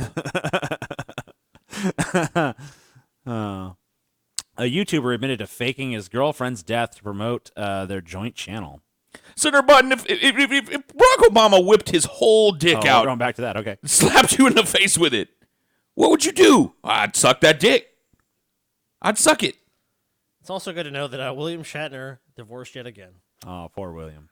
When will he ever find love? Sorry. A YouTuber admitted to faking his girlfriend's death to promote their joint channel. Jason Ethier, better known as I'm J Station on YouTube, came clean after a ton of suspicion. Canadian. What did he do again? What did he do? He faked his girlfriend's death. Oh. A popular and controversial YouTuber based in Toronto has admitted to lying about his girlfriend dying in a car accident in a video he posted last week. Jason Ethier, better known as I'm J Station on YouTube to more than 5.4 million subscribers, published a lengthy video on Sunday admitting the entire thing was a ruse to gain more subscribers. In it, Ethier admitted his girlfriend, Alexia Morano, is very much alive and claimed that she's now trying to ruin his life. He alleged that she had filed reports to police claiming she had been assaulted by Ethier and that police had issued a warrant for his arrest. When reached, the Toronto Police Service told BuzzFeed News it has no such arrest warrant on file for Ethier. It's unclear where the alleged police report was filed. Serial liar. I can't hate this guy. I can't do it. He's just playing him. Yeah, because he's just, like, honestly, I think people existing like this underline a major point that it's really hard to get across to people.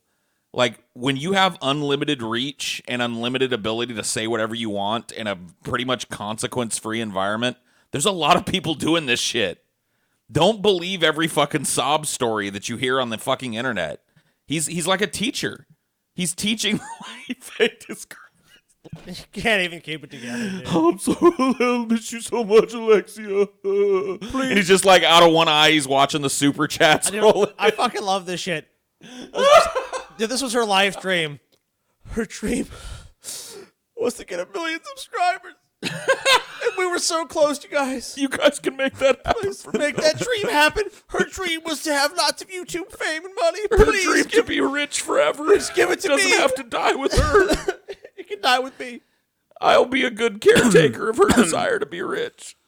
I can't hate the guy. I thought of the idea of faking Alexia's death and then doing a thing on YouTube thanking everyone and explaining to everyone it was just to gain traction. And then he fucking turns around and makes another video talking about how he fucking bamboozled everybody. And then he gets a bunch more views. Oh my god, dude. You fucking kidding me? Dude, he's playing it like a harp from hell. I can't hate him. I can't hate him for it. Cheap fucking fiddles. Why haven't we faked one of our deaths yet? We will. We'll get around to it. We need to. We need to fake a death. We'll do it after we do that set redesign. We'll be like, it's too bad TJ's not here to see the new set or whatever the fuck. I wish TJ was here. See you in heaven, man.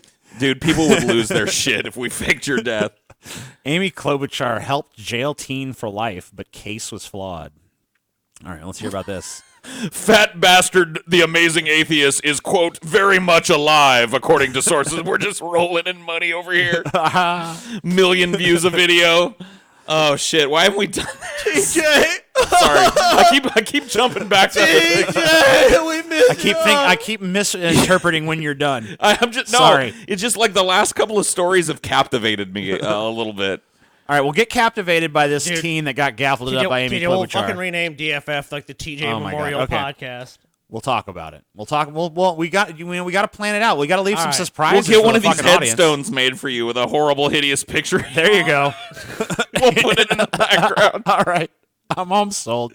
All right, whatever. Fuck this story. Poor kid got fucking railroaded by fucking Klobuchar. She's a cunt. What do you expect? Contribute to his fucking GoFundMe or whatever the fuck he's got. 2 old satellites could collide over U.S. space debris tracker warns. How do you want to die, DJ? I want to die when some of the satellite debris rains down on my head. Oh, shit. Dude. It's perfect. Yeah.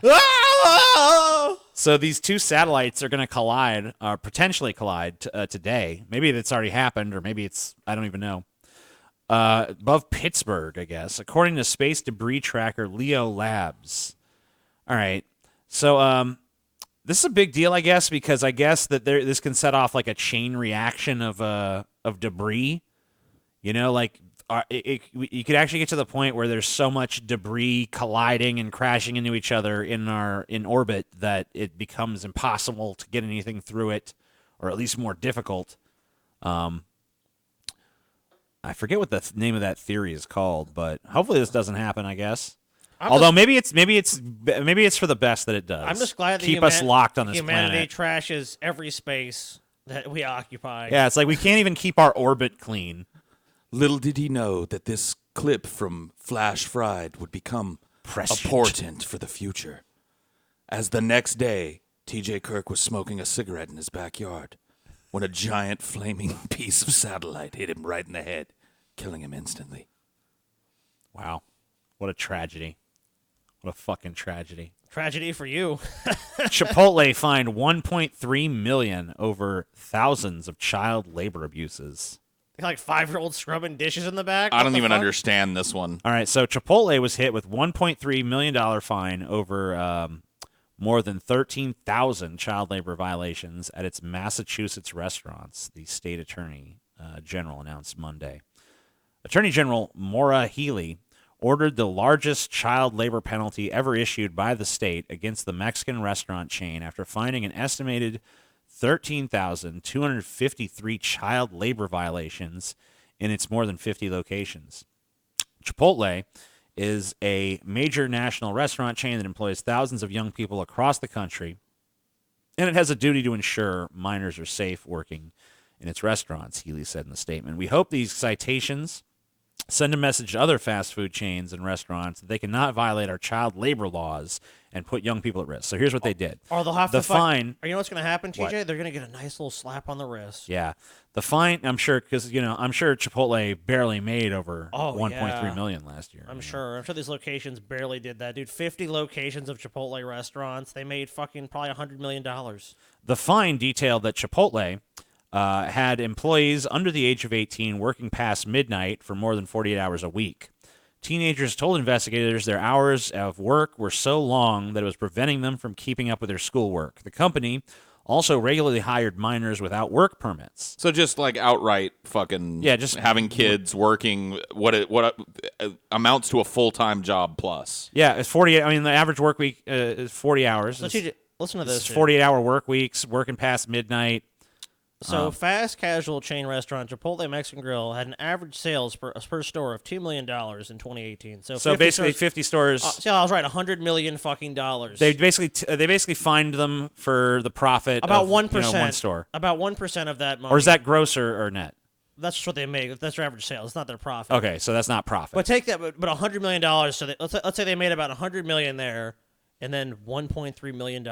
Oh, we cracked down. Oh, my goodness. Yeah, they're going to really think twice about that. Chipotle. What is Chipotle going to do? It's the Thank God someone stood up. But that's what they get. That's Yeah. what these like big chains. We and big brazenly corporations violated the get. law and we don't give a shit. Oh, okay. You want that's basically like the fucking equivalent of like fining me $10 or you $10 or anything like that. These This is nothing. To because all these Chipotle. companies own the regulators that are supposedly going to crack down on them. So there's little minor penalties. Oh, we have to do something because it's obvious you're guilty. There's 13,000 violations. So 13,000 violations were settled by a fucking $1.3 million fine. What a fucking joke. I mean, how much did Chipotle as a company make last year? I think like 3.5 billion. Okay. Something like that. So I mean, like, what is that to them? It's nothing. They're owned by McDonald's, aren't they? No, Used to be. years Not ago. anymore. Okay. Yeah, I thought they were still owned by McDonald's. They were for a time. Well, they're a major stakeholder. This is a brief moment in history. 11 arrested in $2 million multi-state recycling fraud scheme. California Department of Justice, along with Cal Recycle, announced the arrest of 11 people in a multi-state recycling fraud scheme. In a statement from Cal Recycle, the individuals are accused of smuggling empty bottles and cans from Arizona and Nevada into California to illegally redeem the material at Los Angeles area recycling centers. Since consumers in Arizona and Nevada do not pay California Redemption Value (CRV) deposits on their beverage purchases, those containers are not eligible for CRV redemptions. Basically, if you buy at point of sale in California, Yeah, because you pay this. you got to pay a little fee that's added on to you buying the product, so that you can get this little possible redemption for it. Yes. And to encourage you to recycle. Right.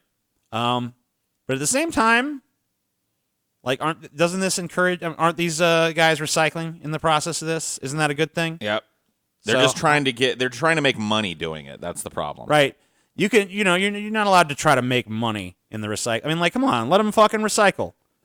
They found a loophole. If they're willing to take trash across the state line just to recycle it, that should be a good thing. Seize their trash and dump it in the ocean immediately. I like it. I like what they're doing. Fuck you. I think that everyone should do this. Yeah, this just shows hustle. Yeah. How come Chipotle can fucking exploit child labor and they get a slap on the wrist, and these guys who are doing nothing wrong but recycling? Dude, if some company came up with this idea, it'd be totally fine. Yeah, they just pay the Senate to make it legal or some shit. They would lobby it and change the law where it's like, well, they just do a Palpatine, and they'd be like, I will make it legal. And then they just do it. They already do this. I mean, there are places that have recycling centers in them that import garbage from other places in the fucking country because that is spun into profit in a recycling center. Yeah. This already happens. They were just doing it without being a licensed recycling center or whatever the fuck. Fuck this. Garbage. Pharma bro Martin Shkreli. This is a fucking villainous name. Charged with fixing price of life-saving drug. Yep. The Federal Trade Commission on Monday charged former drug industry executive Martin Shkreli and Viera Pharmaceuticals with allegedly restricting competition in order to maintain a monopoly on a life-saving drug. Shkreli, couldn't happen to a who better once person. earned the nickname Pharma Bro, is currently serving a 7-year sentence for securities fraud. The FTC, joined by New York Attorney General, now says that he helped orchestrate an elaborate anti-competitive scheme to control the market for Daraprim. The drug is used to treat toxoplasmosis, a disease that results from infection by a parasite found in cat feces and contaminated food. It can be deadly in individuals with HIV/AIDS. Former pharmaceutical executive Kevin Malidi of Phoenixus AG, Vera's parent company, are also named as defendants in the case. Man, you gotta be pretty fucking evil in America as a business person to actually get in trouble. Yeah. Like, because, I mean, like, these corporations and shit, they do so much underhanded, horrible shit that hearing about anyone getting any repercussions from of it is always a surprise. You always need a scapegoat, right? And everyone hated this guy to begin with, and he flaunted their hatred. So he's an easy target to say, you know what? Dude, how many businessmen in America could go to jail basically for the same charges? I mean, there's a fucking host of them. It's just he's an asshole that got fucking media attention. So, of course, it made sense for him to He's go the down. sacrificial lamb. Of course. So that all the other companies can continue doing, Look, there the are similar shit. consequences. Someone's got to take the fall somewhere. Yep.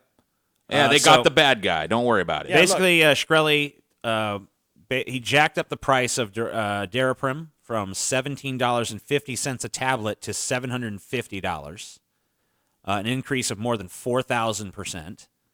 The price hike significantly impacted access to care, according to regulators.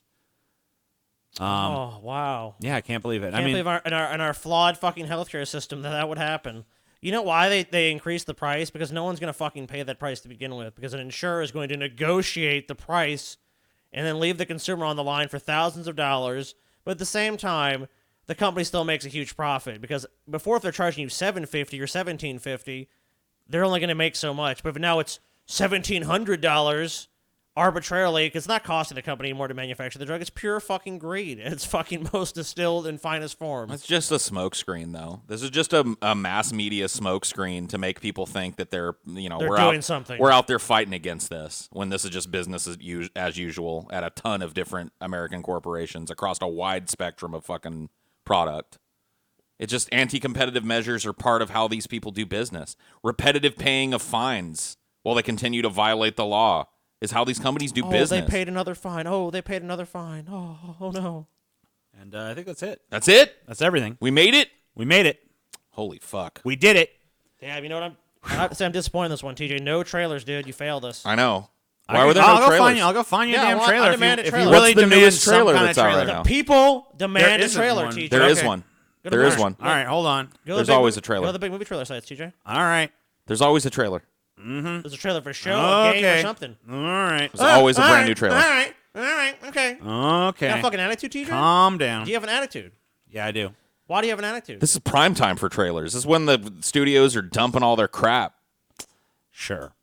TJ, these are not fucking plebs. These are patrons, TJ. How dare you? Okay. How dare you leave them without a full belly? All right. I'm going to the little Where's the trailer trailers? page. Hold on. You can fucking we'll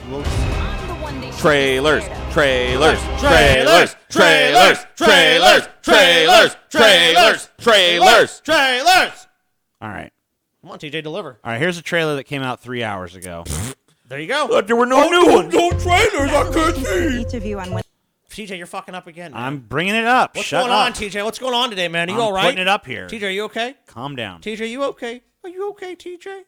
Here you go. Here's Okay, your, man. here's a. No, I don't see it yet. I'm I see giving it to nothing. you. I don't Okay, see it. I'm give it a looking. second. It's coming up. Here Okay, you go. now I see it. Now I see it. Here's your fucking Congratulations trailer. to each of you on winning the contest, and welcome to This is Fantasy not going to go Island. horribly south for these So, people. what's your fantasy? The island tailors each fantasy specifically to the guest. Your life is about to change forever. Not in a good way. How the island does what it does is a mystery. They brought her back to life. So, what's your fantasy? Revenge on a childhood bully. The most popular girl in school was my tormentor. Let's have some fun. Oh my god, that's really her. This is not what I meant! The island is twisting our fantasies. We were brought here to be a part of something else. Once a fantasy begins, you must see it through. How is this possible?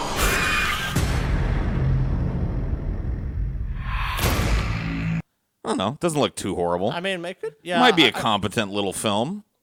That could be one of those movies you kind of watch and you're like, yeah, that was an interesting little movie, and then you kind of move on with your life. It doesn't look like spectacular. I like but the premise of it. It's only a minute though, so I mean, we don't know. I like to see a little bit more. How about a trailer for a trailer? Fuck yeah, dude. A let's see it. trailer? Yeah. I like trailers. This is a trailer. Oh no! This is a trailer for the trailer. Have they gone to like Rambo territory with fucking For Fast and Furious Fast 9. and Furious, where like they're back on the ranch, like remember Yep. when we were badasses? There you go. Yep. Sweet. Yeah, they did. You gotta watch your fingers, kid, when you're working on engines. Just like a damn. Yeah, now Vin Diesel just lives a quiet life in the countryside or whatever the fuck. Little boy helping him work on cars. I'm a father.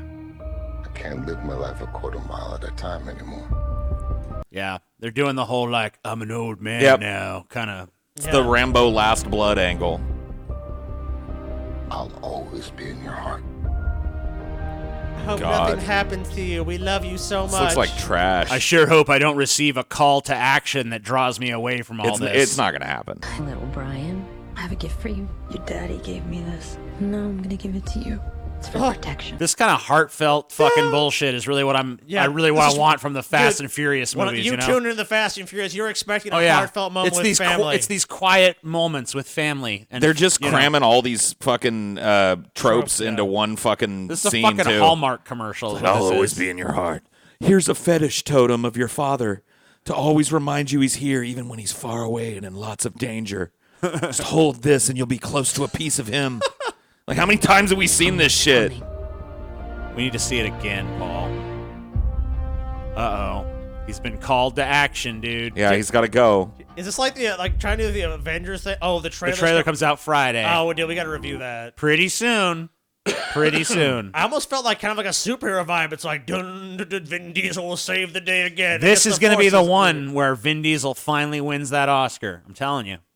This is his Oscar. I mean, you could tell. He believes all of them are Oscar-worthy films. But this is the one that's going to be so undeniably Oscar-worthy that the Academy can no longer they can't deny continue its disgusting fucking blindness towards the Fast and Furious series. It's like, like how are you going to? I mean, like 1 through 8, they failed to acknowledge the genius of the franchise. They failed to give it the Best Picture nods that every single entry has so richly deserved. Yep. But this time, they're going to make such a powerhouse of a film, such an emotionally moving, poignant masterpiece that even the hard-hearted bastards up at the fucking Academy are going to have to acknowledge Fast and Furious 9, Best Picture of 2020. How can you deny it? You simply can't.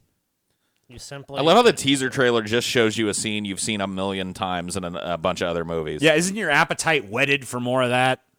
I want to see Vin Diesel whispering his way through domestic scenes. Dad, you said you'd always be close to me. Why are you going? I have to save the world. I have to, son. You'll understand someday. 9 of these fucking movies, dude. I tried to watch, I think it was like Fast and Furious, like 7 with Stevie. He's like, yeah, we got this. And I'm like, all right, I'll try to watch it. It's just inscrutable. You know what movie does that, like, leans on it real hard? Red Dragon. You remember the beginning of that movie? Where it's like, oh, I don't do that anymore. I just sit on the boat dock and fix boats with my son. Yeah. I made a promise to my wife that I'd never do another one of these cases.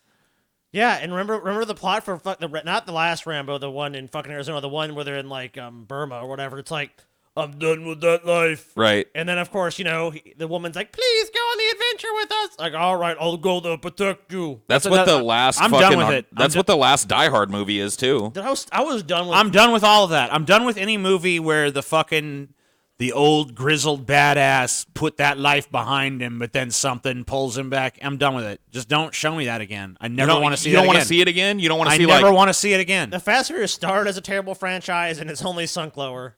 It's just a bigger budget. We all know there's only one way out of this. There's only one name that we could call on that could come anywhere close to getting this suicide mission accomplished. And... could it be? You know what I mean? Could it be The Rock? What are we going to do? Well, how do you even get a hold of that guy? He went off the grid 10 years ago after the FICO incident. The FICO incident, yeah. I know where he's at. His credit score was terrible. Send me him. Let me talk to him. Dude, okay, so if you're predicting that, it'll be like The Rock or some other fucking big name actors like, guys, like, you gotta come back. I'm done with that life. Oh, yeah. He's going to have that whole speech where he's like working on the tractor. If you don't ride one last time, you'll never ride again. He doesn't even turn around to greet the guys he's walking up. He goes, you can just turn around. The answer's no. Yep. I don't do this. I don't do that. And he just keeps cranking on the engine. Yeah. I don't do that or anymore. whatever fucking You're piece wasting of your menial time labor here. he's up to, you know? Listen, Vin. Listen. I know I would never disrespect that wish of yours to retire to a peaceful life if it wasn't necessary. Just hear me out, man. Look, I'll hear you out, but like I told you when you first walked up, I'm just... Oh, dude. My life is different now. You know what they could do? They could do the fuck commando and go like, oh, shit, they're here. And then they fucking snatch this kid. And it's like, now you have to go after him. Oh, of course. Oh, fuck, dude. I see the plot of this movie now. It's just going to... Bertelli has returned. You know, or whatever the fuck. Generic villain is Chef back. Bertelli has returned. Well, if he won't work I take for us, your kid. we'll just have to give him some incentive. Yeah. Vin, where's little Andy?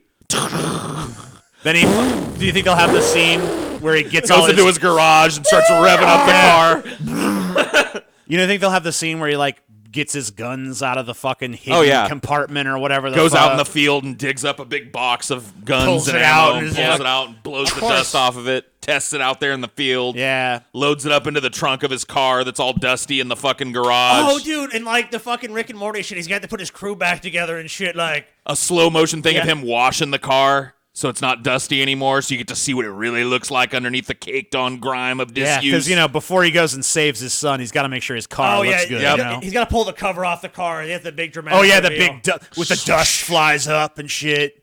And then he's like, you ready for one more mission, old girl, or some bullshit? One last time, baby. Then, of course, he's got to put his old crew back together like, thought you were done in this game. Can you even ride like that anymore? You in or not? Yeah, those mods might have been top of the line 10 years ago, Grandpa. But the world of motorsports has moved on. I guess we'll see. I mean, he hasn't even been gone long enough to do that plot. Like, when was 8? They'll do it anyway. It was like 2 years ago or something, It right? doesn't matter, dude. It doesn't matter. When did Fast and Furious Because 8 come plot out? says so, TJ. Because plot says so. All I want is my son back. Let's see. When did 8 come out? Fate of the Furious, which was billed as the last one, by the way. Of course. 2017. So, I mean, like, it's 3 years. Not enough time has passed for them to even do this or have earned this in any way, shape, or form, even if you are someone of the, like, who's retarded enough to be invested in this garbage. What's going to happen? Like, what's going to be strong? Like, if they don't take his son. Like, I'm sorry, honey, I have to go participate in a bunch of illegal street races. Yeah, I have to. There's no other alternative. That's got to be the motivation. If it's not, there has to be, or it has to be then his wife or something. It's got to be something big like that. I don't know. But the way they're setting it up with the kid, Well, and the family life, I see think if it's the kid. There might be plot details leaked to the motherfucking thing. No, I don't want to find out what's happening. I want to see you on Friday, TJ. Well, I mean, hold on. I'm curious now. I just want to know what you, it is TJ. that makes him fucking go.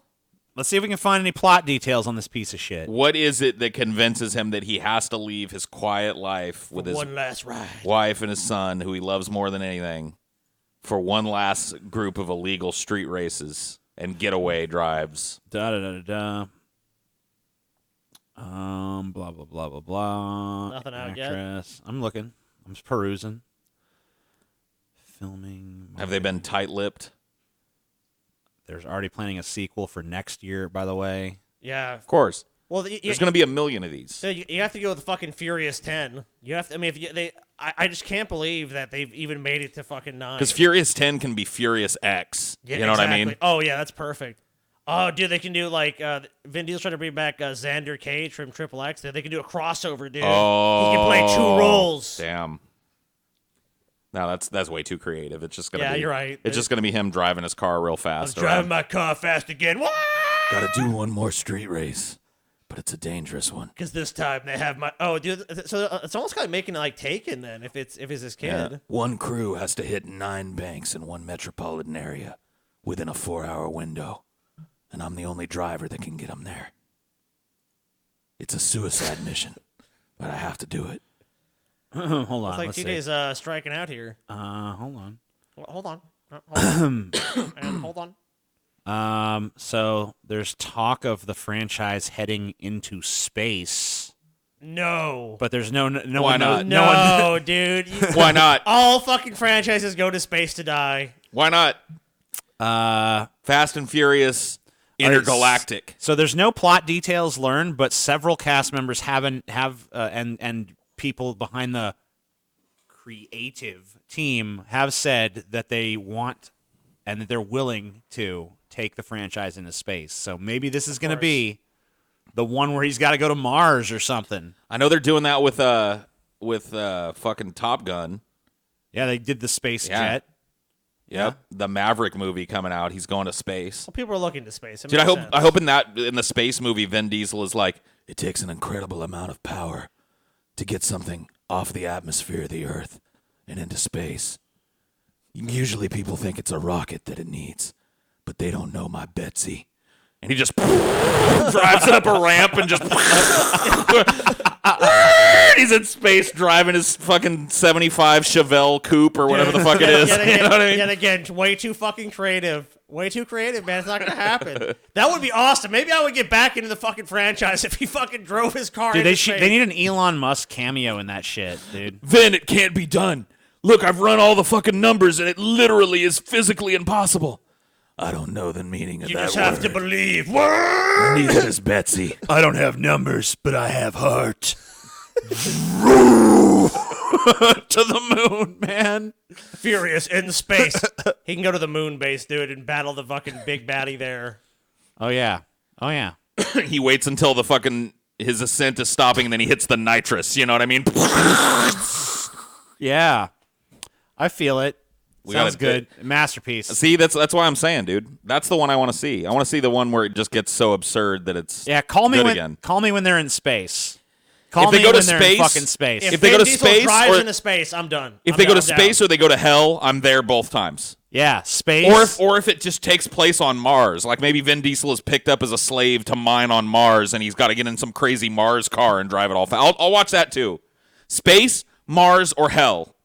When the Fast and Furious team has to literally storm the gates of hell. This is starting to turn into a Doom Yeah, I was saying adaptation, dude. So now it's like Fast and Furious meets Doom, but with fucking crazy They vehicles. both have The Rock, so maybe they could just Oh, reveal dude. that The Rock's character in Fast and Furious was always just his character from Doom all along, and combine the Dude, and franchises you know what? into one. TJ, You know? How about this, dude? The final fucking scene is Satan and Vin Diesel have to fucking race. Oh, yeah. Fate of humanity. All right, well, you know what? I'm sold. I mean, like, I actually will advocate giving it Best Picture if it contains that. That's what I'm saying. If there's a fucking Fast and Furious movie where Vin Diesel and Satan race through hell to like determine the fate of some like his kid's soul, Only or some one man shit. can beat the devil. That's Vin Diesel. You know, like the devil's got his souped up car. Fucking Vin Diesel's got. You've got no chance, boy. This is my home turf. We'll see. You dare defy me in my own Hey, domain? look, there is precedence in pop culture. I mean, look, the devil went down to Georgia, man. Yeah. Yeah, we got to do it. Vin Diesel's the new Johnny. He's gonna fucking win Vin that Diesel versus the devil in one fucking giant for the drag race golden through car, hell. dude. The Yep. golden car. I think what you have is the opening scene. He races the devil in space and loses. And then he challenges the devil to a follow-up race at the end of the movie in hell. in his home Yes! turf. Yeah, and then he beats the devil in hell, and then Vin Diesel gets ownership of hell. And he trains for the hell fight And on he Mars. becomes the Vin Devil, He goes to Mars to train. setting up the sequel. We hit all of them in one. Yeah. He gets beat in space, then goes to Mars to train for the hell fight, then goes to hell I'm totally sold. and beats the devil. And then he reveals that he was Riddick all along. Okay, we can throw that in there. Yeah. We can make it work. The end of the movie is like, by the way, I'm Riddick. He's fucking Riddick. You Come know? on. Because that's my only good character. So why not? All right. Well, that's Flash Ride. Bye.